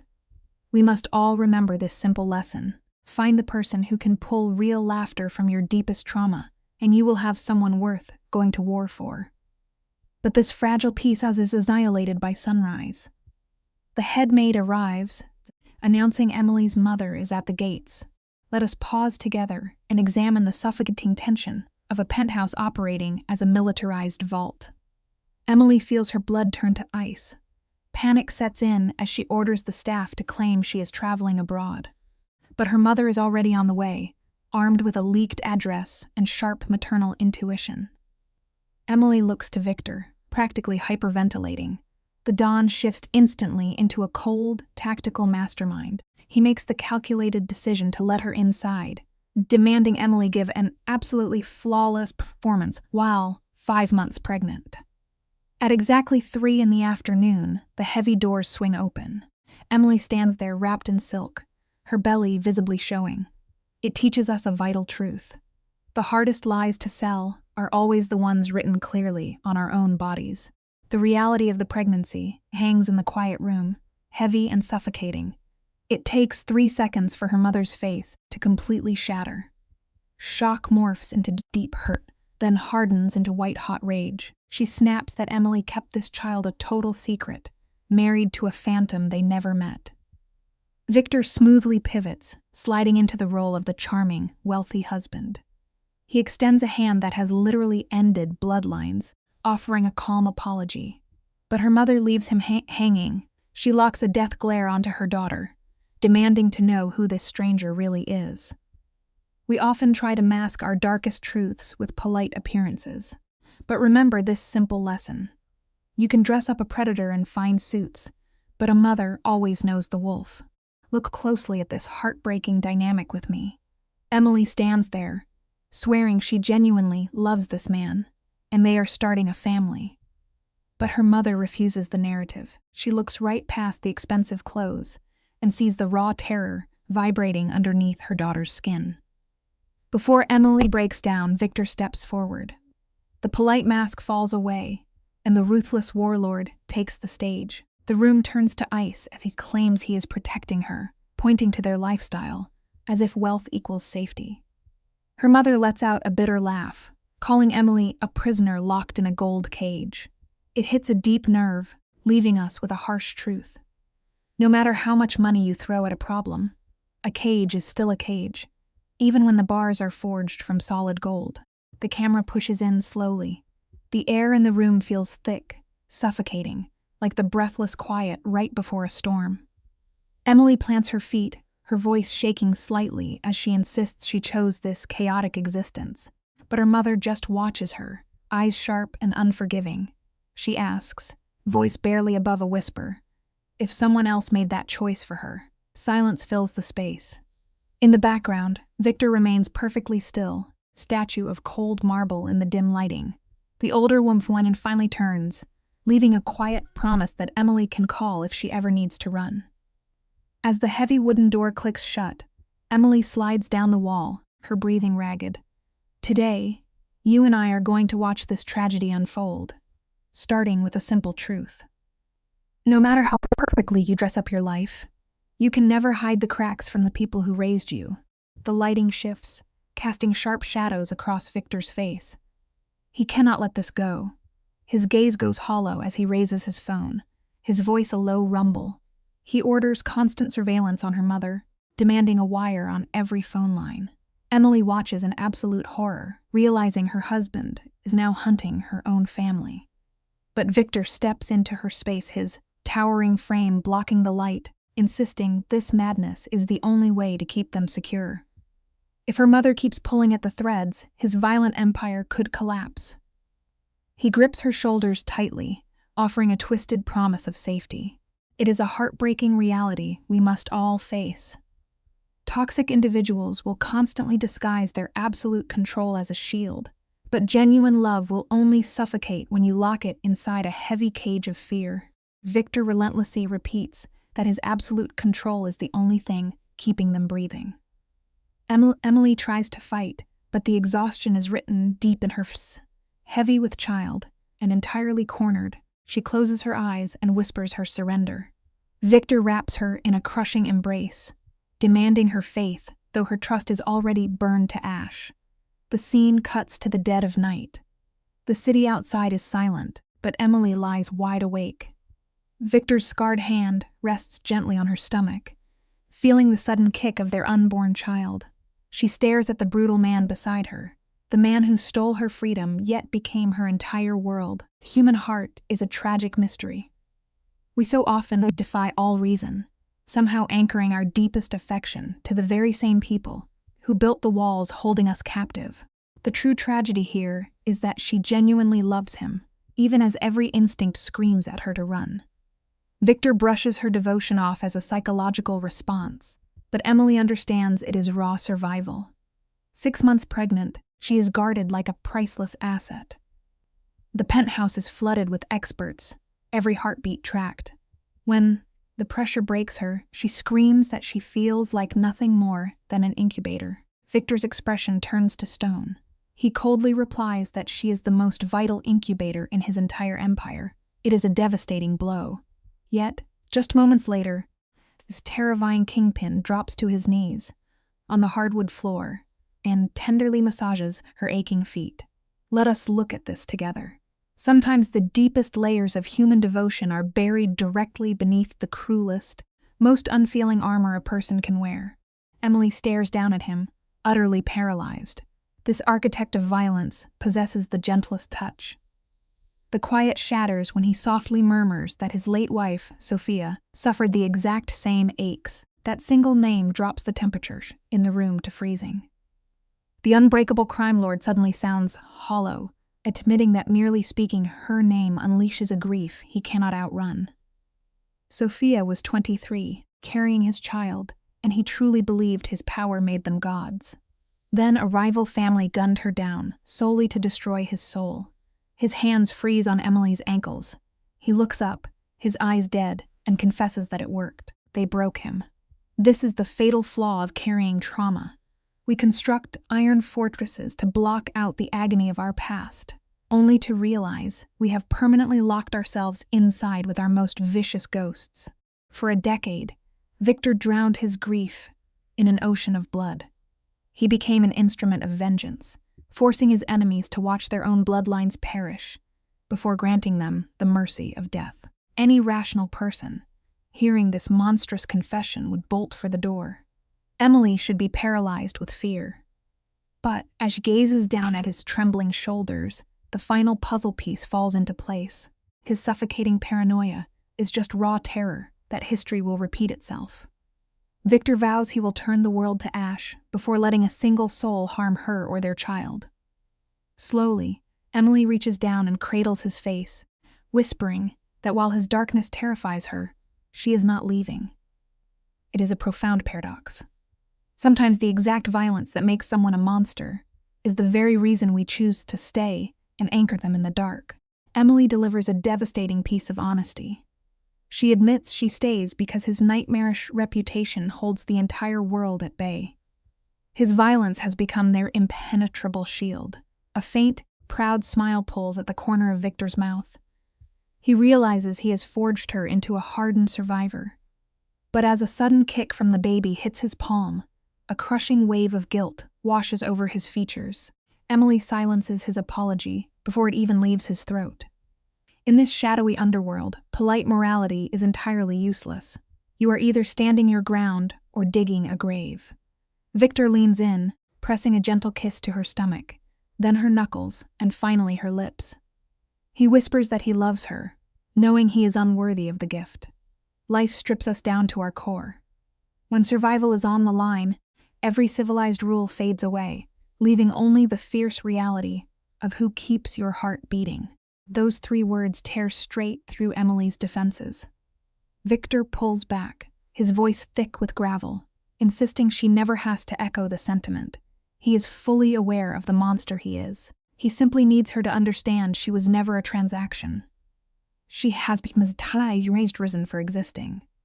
Tears spill over Emily's eyelashes as she recounts the brutal history between them. He took her by force, locked her inside a gilded cage, and erased her free will. Her voice splinters as she confesses the ultimate tragedy. Heaven help her, she loves him anyway. Victor kisses her with desperate hunger, clinging to her frame like she is his final breath of air in a collapsing building. Perhaps she is. True connection is rarely a clean story. Sometimes it is a chaotic gravity that pulls us straight into the arms of our own captor. You and I are going to unpack this brilliant piece of irony together. A sudden flare of false labor sends the ruthless kingpin into a spiral. This hardened boss is visibly shaking, roaring orders for the armored convoy, deaf to Emily's insistence that it is just a cramp. They endure 4 agonizing hours in the clinic, where Victor's looming presence bullies the medical staff into running every scan twice. During the silent drive back to the estate, Emily reaches across the seat to pull him back from a panic attack. She grips his trembling fingers, swearing that they are safe. Hidden in the shadows of the car, the warlord's armor cracks entirely. He whispers that he could survive 1,000 bullet wounds, but losing her would be his grave. The ones wearing the heaviest steel on the outside are always protecting the most fragile wounds on the inside. Decades of bloodshed never managed to shatter this man. But the mere thought of a world without Emily brings him to his knees. She squeezes his massive hand, her voice steady as she commands him to remain the terrifying monster the underworld fears. That monster is their shield. He closes his eyes, whispering that she was never meant to fall in love with the villain of the story. A sad smile crosses her face as she replies that she wasn't supposed to do many things. The scene cuts to a few weeks later. The penthouse is swallowed by the quiet of 3 a.m. Emily paces the floor until she finds Victor standing motionless in the unlit nursery. He is staring at the empty crib as if waiting for a ghost. It is a profound shift in their story. The deeply shattered people who once filled us with dread can unexpectedly become the very souls we need to finally feel secure. The rustle of Emily's gown breaks the silence. She steps into the room, asking softly if the shadows are keeping him awake, too. The suffocating guilt, anchoring Victor to the floor, is almost palpable. He remains perfectly still, haunted by a lifetime of violence, and terrified that his dark legacy will poison the innocent life they created. Moving with deliberate grace, Emily takes his scarred hand and presses it firmly against her stomach. As if on cue, the baby gives a strong kick. She gazes into the eyes of this ruthless kingpin and murmurs that their child already recognizes his voice. That sentence shatters the immovable boss. His broad shoulders collapse as he chokes out that he is unworthy of such pure affection. We are not simply handed the right to unconditional love. Our only true duty is to wake up each dawn and bleed to earn it. Emily leans up, pressing a warm kiss to his cheek. She promises he will be a wonderful father, even if his obsession with security feeds their madness. Victor looks down, his voice barely a rasp, and asks if she truly believes that. Her gentle smile slowly dissolves. She tells him she has no other choice. They are dragging a fragile soul into the center of a bloody war zone, and she needs every ounce of his violent edge to ensure they survive. Victor pulls her flush against his chest, swearing on his very soul to be their shield. They stand there in the moonlit nursery, 2 shattered people clinging to each other, while a new life stirs between them. No matter how violently your past has broken you, you can always gather the jagged pieces and forge something beautiful. But exactly 2 weeks later, the silence shatters. Emily jolts awake in the pitch black, gasping for air. The terrifying hour is here. Watch this fallen king with me. The irony is painfully beautiful. When Emily whispers that it is time, the impenetrable mafia boss shatters. Victor barks frantic orders to the shadows outside, desperate to project his terrifying aura. But his hands tell a tragically different story.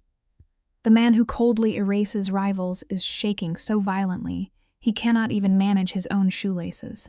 Emily offers a soft laugh that cuts the heavy tension. Abandoning the shoes, Victor grips the hospital bag, his voice cracking as he confesses his absolute terror. His violent instincts mean nothing against the crushing weight of love. Emily takes his trembling hand to anchor him. It leaves us with a quiet truth. No matter how thick your armor is, new life strips it away, forcing you to step utterly blind into the unknown. The harsh lights hum through 14 agonizing hours, but Victor remains a fixed shadow at her side. He offers his scarred hand, letting Emily crush own with every violent contraction. Then, the sterile air is pierced by a jagged cry. Isabella Rose is here. In that fragile second, the ruthless kingpin ceases to exist. Victor collapses into the moment, weeping openly as 30 years of buried darkness washes away in a flood of grace. When the tired doctor rests the tiny girl on Emily, Victor shakes uncontrollably, breathing desperate words of gratitude. Looking at his tear-stained face, Emily understands something vital. Redemption does not erase a bloody past, but it gives you the quiet strength to build a beautiful future out of the wreckage. He is no monster now, just a broken man holding his entire universe. The heavy silence of the recovery room frames a deeply symbolic scene. Emily turns her tired eyes to the hardened mobster, asking if he is ready to hold his daughter. Paralyzed by awe, he manages a slow nod. Emily places Isabella into his heavy arms. He cradles her as if she were spun from the thinnest glass. Leaning in, the shadows catch his face as he whispers a dark vow to destroy anyone who brings her harm. Suddenly, a tiny hand reaches out, wrapping tightly around his rough finger. That single touch breaks him completely. Silent tears carve tracks down his face. Emily watches, realizing their existence is built on raw survival. It teaches a humbling truth. Life never hands you a safe script, but you must still step into the light and fiercely embrace the beautifully messy reality standing right in front of you. You might think Emily would shrink from his violent promise, but she would not change a single frame of this picture. Yet the psychological toll of his past quickly poisons the room. Victor flatly refuses to sleep for 3 agonizing days. Waking in the dead of night, Emily finds him wrapped in shadows, hovering over the bassinet. He stares at the infant as if his sheer willpower is keeping her breathing. When she begs him to rest, he turns to her with hollow, haunted eyes. He mutters that sleep can wait until the perimeter is clear, agonizing over threats, as if the hospital is a war zone. The man is trapped in a suffocating mental prison. It is a brutal lesson in love. Caring for someone rewires your brain, and the overwhelming terror of losing your world quickly turns you into a helpless prisoner of your own wild paranoia. The fragile peace shatters. Victor announces they are returning to the penthouse, leaving 0 room for debate. When Emily mentions the doctor's orders, Victor is beyond reason. He coldly declares the doctor works for him now. We can see the truth, you and I. This man is operating on pure terror. A hospital has too many variables his mind cannot control, so they flee. Victor carries Isabella like a sacred relic, snapping at anyone who steps close. The penthouse is quickly transformed into a dark fortress. Armed guards patrol the quiet halls, and cameras track every shadow. Emily watches this madness unfold, completely heartbroken. It reveals a tragic irony. The extreme lengths we go to, for peace of mind, almost always end up building a prison. Trying to forcefully control the universe is just suffocating panic, wearing an expensive suit. The nursery is heavy with shadows. Victor lowers Isabella into her crib, his massive hands trembling just a fraction. He turns to Emily, warning her she cannot comprehend the dark world waiting outside. The syndicate will use their child as a pawn. Emily feels her chest tighten, demanding to know if he plans to keep their daughter locked away forever. Victor stares right through her and coldly says yes. She begs for reason, but his past ghosts are deafening. He confesses he already knows the unbearable pain of losing a child, vowing to destroy anyone who tries to repeat history. You and I know this painful reality. Our deepest scars try to hijack our future. But eventually, we must accept that we cannot control every moving piece of life, no matter how hard we fight. Emily grasps his tense hand. She tells him firmly that they will face whatever threats come, but they cannot lock their child in the dark. They have to teach her how to survive. Victor is consumed by the infant's sheer fragility, but Emily reminds him that Isabella carries the heavy Moretti blood. Their first week, home blurs into an exhausting nightmare. Victor is torn between his life as a ruthless boss and a terrified father. At 2 a.m, Emily steps into the nursery and freezes. Victor is softly feeding the baby a bottle, but a loaded handgun sits gleaming under the nightlight, resting directly on the changing table. She snaps at him, horrified by the reckless danger. This shows us exactly what consuming love does. It pushes us to the absolute edge of our own sanity. Victor dismisses her anger with hollow calm, claiming he checked the weapon's safety 3 times. Let us unpack this together. He reveals his men intercepted disturbing intelligence.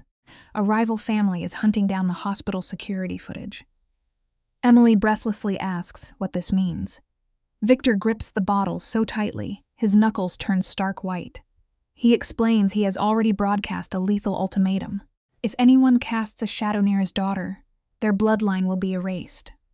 Emily is horrified, realizing he is launching a full-scale war over an infant. But Victor is an absolute void, stating the rules have changed. When crippling fear takes hold of a man who only speaks the language of violence, his raw panic will always disguise itself as pure, unhinged rage. The killer carefully hoists little Isabella onto his massive shoulder. He pats her back with a slow, gentle rhythm, creating a staggering contrast against his brutal reputation. When the infant lets out a tiny burp, Victor's dark eyes light up as if witnessing a miracle. He murmurs that she is perfect, confessing that her perfection is what terrifies him the most. Emily watches this notorious Crogwine lord, cradling a newborn, mesmerized by the surreal duality. She urges him to sleep, suggesting they handle the rival syndicate tomorrow. But his face turns to absolute ice. He calmly states there is no problem, because by sunrise, that entire family will no longer exist.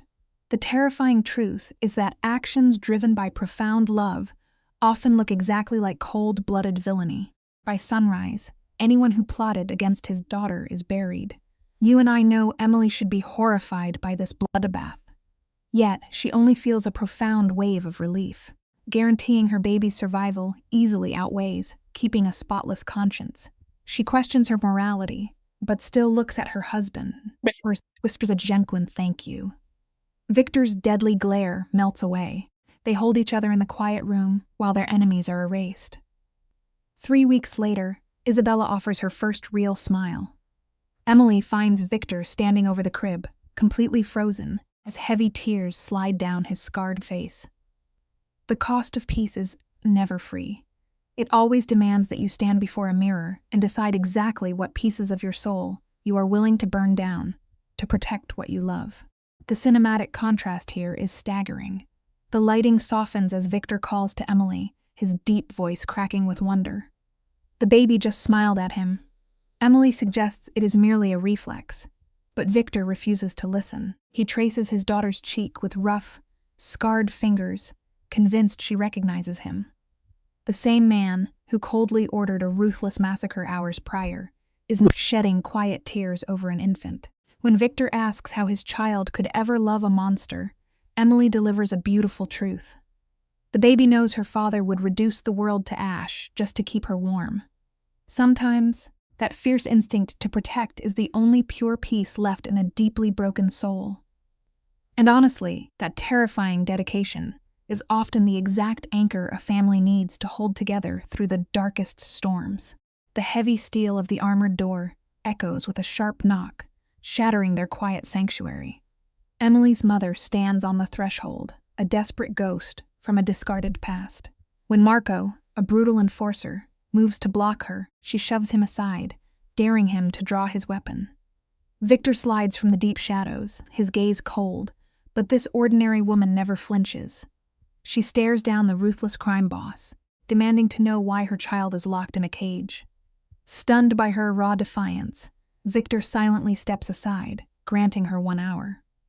As Emily emerges from the dim hallway clutching her newborn, the older woman's iron facade crumbles into silent tears. We spend our lives building massive fortresses to keep out our pain. Yet, the unrelenting love of a real family will always find a way to tear down our heaviest defenses. The room feels heavy, the stark light catching the trembling hands of a grandmother, holding a child she barely knows. She looks up, eyes desperate, and asks the most agonizing question, "Are you truly happy here?" Emily stands in the muted gray shadows.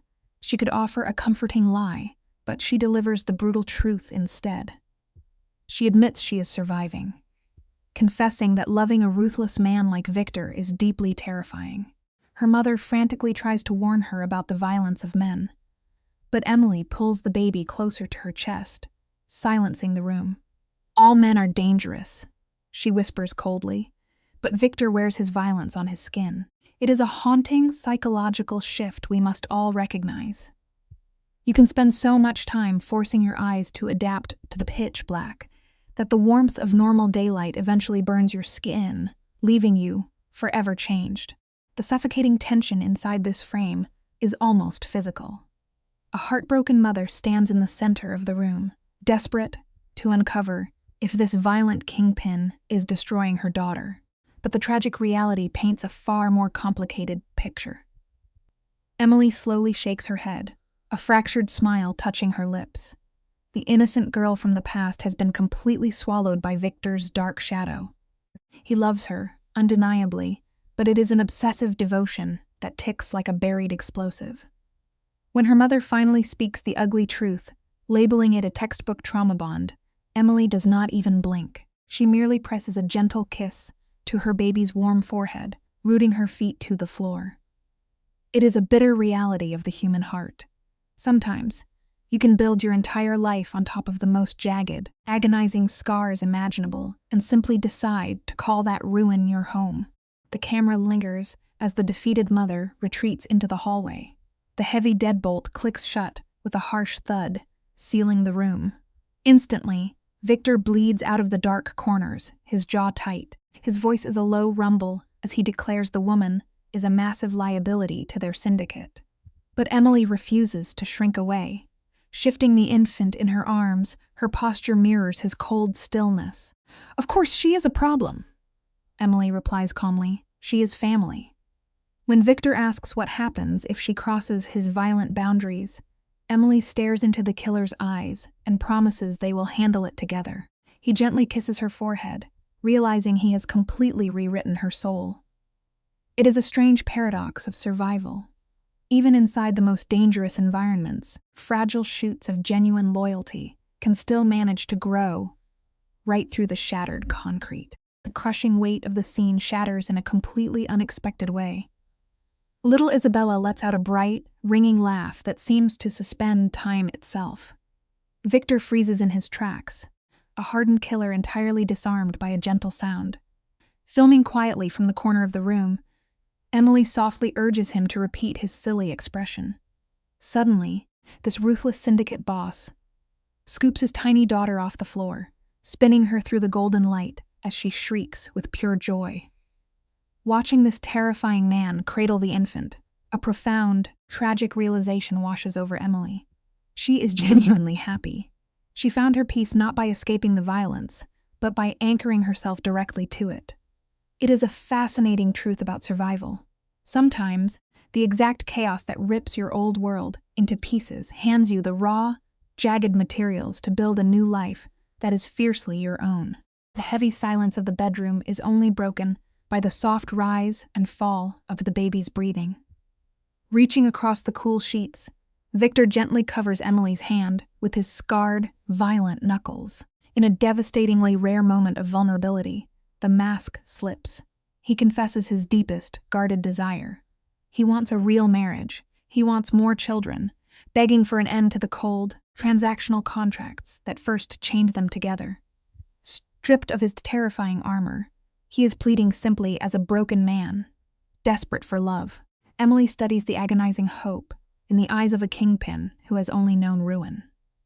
Pragmatic as always, she tells him to ask her again in exactly 1 year if they managed to survive the looming mafia war. There is a beautiful irony to this moment. Sometimes the most enduring, beautiful things manage to take root and bloom right out of the most deeply poisoned dirt. That fragile promise of a future becomes the solitary engine keeping Victor alive. Cut to 6 months later. When little Isabella rolls over for the first time, this feared criminal completely loses his composure. He practically rips the phone off the wall to call Emily, breathless, acting as if he'd just witnessed a divine miracle. But as the child slowly begins to crawl, Victor's suffocating paranoia comes rushing back into the frame. He begins treating their luxury home like a maximum security prison, padding every sharp corner and locking out the entire world. You and I have probably both made this tragic mistake, desperately trying to build massive walls to shield our loved ones from pain. But the raw truth of existence is undeniable. You cannot bubble wrap a human life forever. Eventually, you must hold their hand. You must simply hold their hand and teach them how to walk through the flames. Every time Emily pushes back against his suffocating rules, the camera captures Victor practically fracturing in two. When little Isabella takes a clumsy, wobbling step, this brutal syndicate leader does not see joy, he sees absolute ghosts. He is consumed by the phantom threats of rival assassins, and heavier still, the agonizing memory of Sophia, the first daughter he watched die. Emily recognizes that pure terror flashing in his dark eyes. She constantly has to grip his face, anchor him to the present, and swear their child is secure. But intellectually knowing a fact and feeling it in your marrow are two entirely different things. Trauma is a relentless thief, always waiting in the shadows to rob us of our present joy. Yet they battle the darkness together, eventually hosting a fiercely guarded, quiet first birthday gathering with only their most loyal inner circle. The birthday girl is a beautiful, chaotic disaster zone. Her tiny fingers are smeared with sweet frosting as she laughs with uncontained joy. Victor leans in, attempting to gently wipe her face, looking entirely out of his brutal element. The camera finds Emily standing at the edge of the room, bathed in warm light. She quietly reflects that this has been the most agonizing, demanding year of her existence. The terrifying threats of their underworld reality still hang like a guillotine over their heads. Yet, Victor looks up and simply offers that dark, dangerous smile. He flatly refuses to apologize for the carnage he orchestrated, because his extreme violence directly suppressed this fragile slice of peace. This teaches us a deeply uncomfortable truth.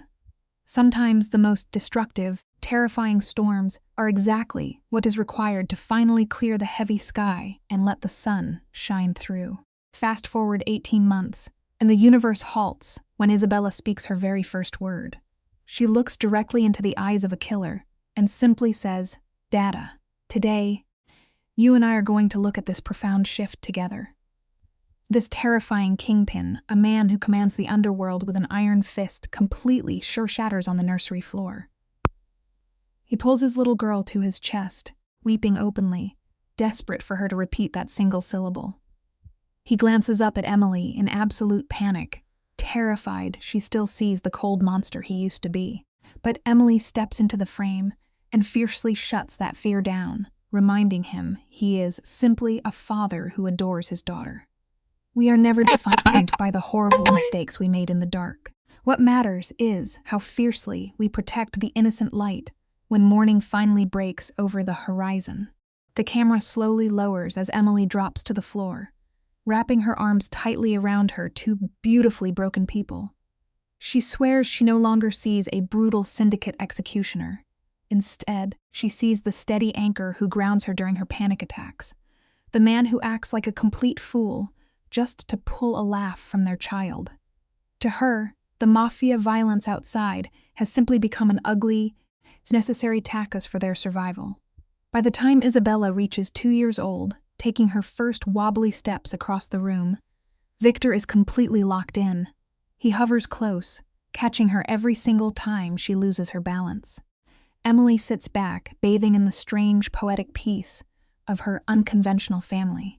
We all have to hit the floor repeatedly to learn how to stand, but having someone fiercely loyal waiting to catch you before you fall changes the entire trajectory of your life. Later that evening, the sprawling city lights glitter far below the penthouse. Victor steps into the cool air, quietly joining Emily on the balcony. He gently brushes her cheek, his voice a low gravel, as he asks what heavy thoughts are occupying her mind. Consider the sheer magnitude of this psychological evolution. 2 years ago, she deeply despised this man, frantic to escape his suffocating orbit. Today, he remains a ruthless boss, commanding destruction. Yet somehow, he has transformed into the only safe harbor she desires.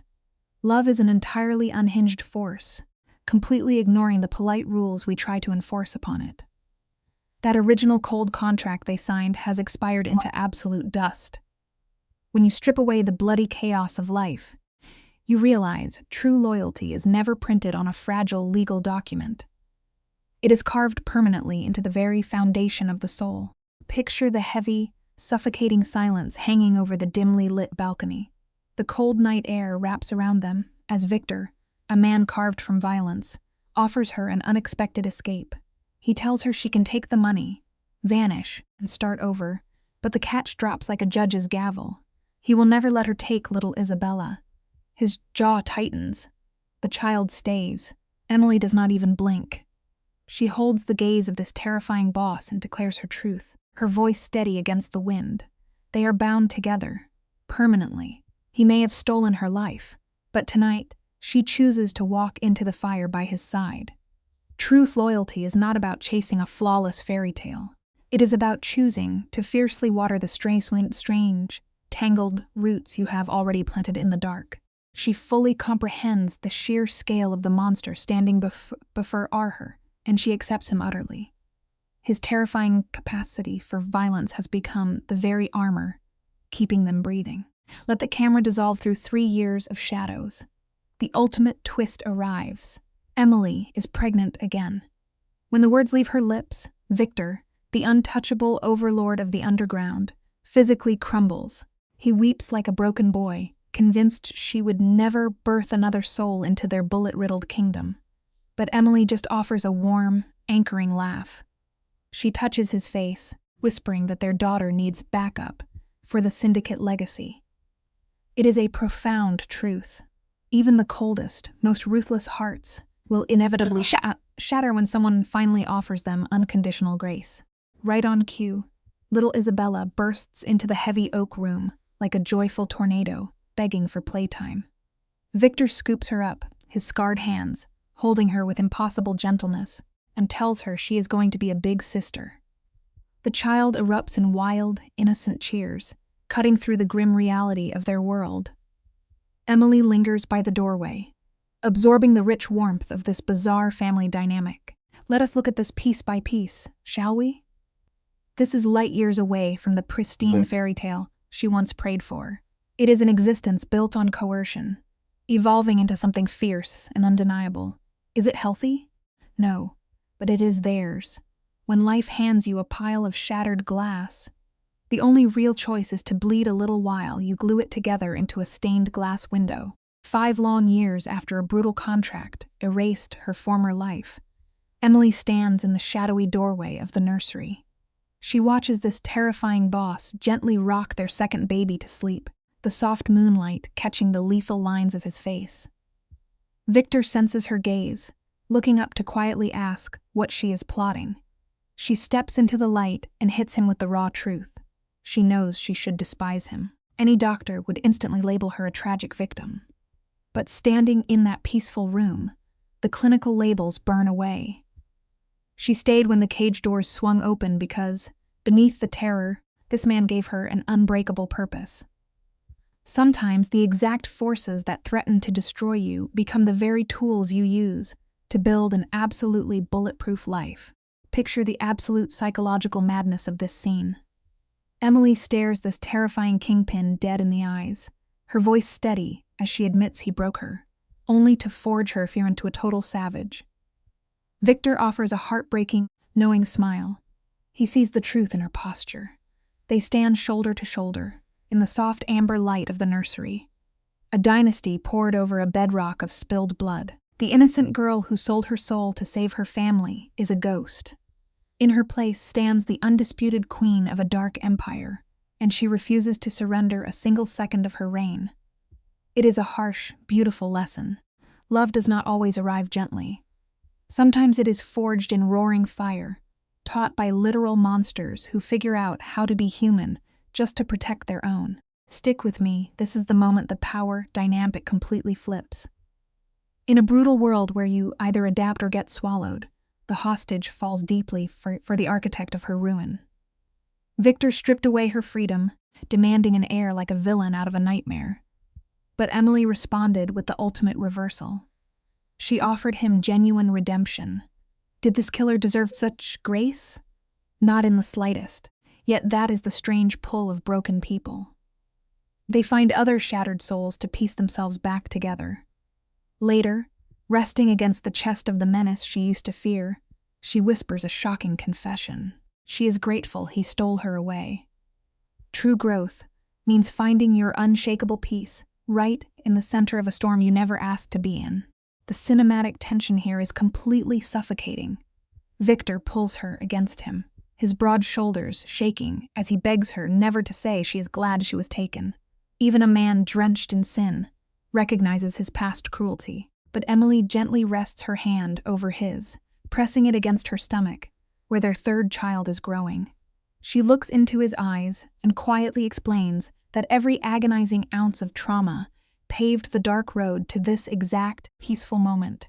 Victor chokes on his breath, calling her either the most damaged soul on earth or the ultimate boss. Emily deadpans that she is absolutely both. Here is the lesson. You will never find real peace by pretending your deep scars do not exist. You only find it when you actively choose to wear them like a crown. Let the camera linger on the profound evolution of these two tragic figures. The cold hitman who once walked through storms of gunfire is now completely paralyzed by the sheer terror of losing his family. Yet, that bleeding vulnerability does not weaken Victor. It is the only thread anchoring his dark soul to humanity. Then, look closely at Emily. 5 years ago, her own father sold her into the syndicate, signing her life away with a careless pen stroke.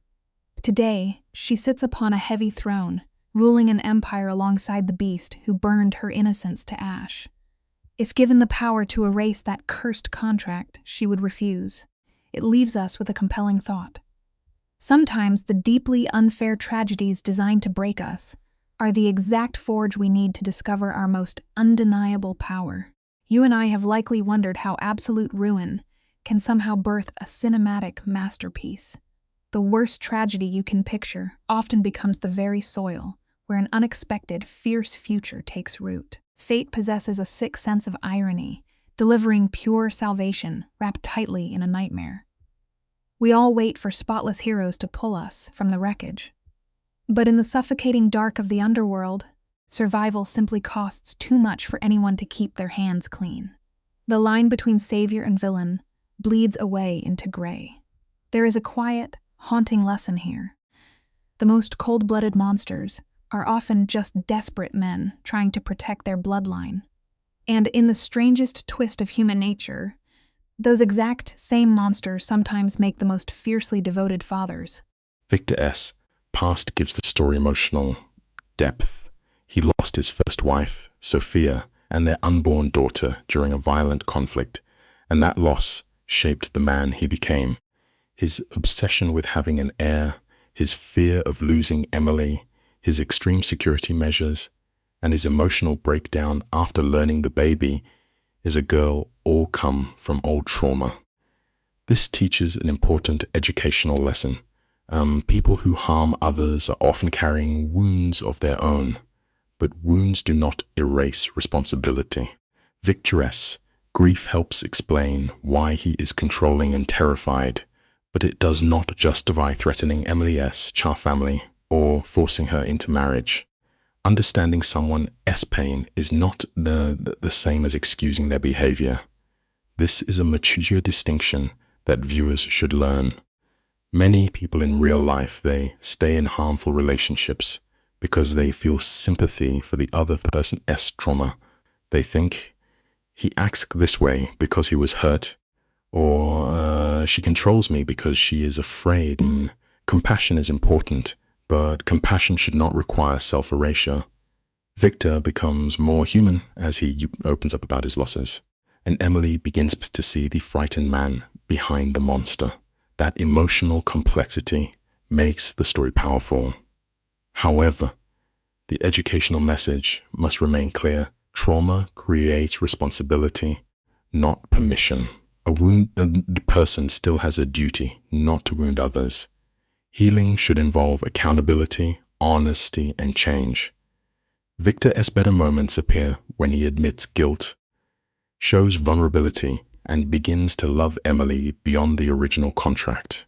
But the harm he caused cannot be erased simply because it suffered first. The lesson is balanced.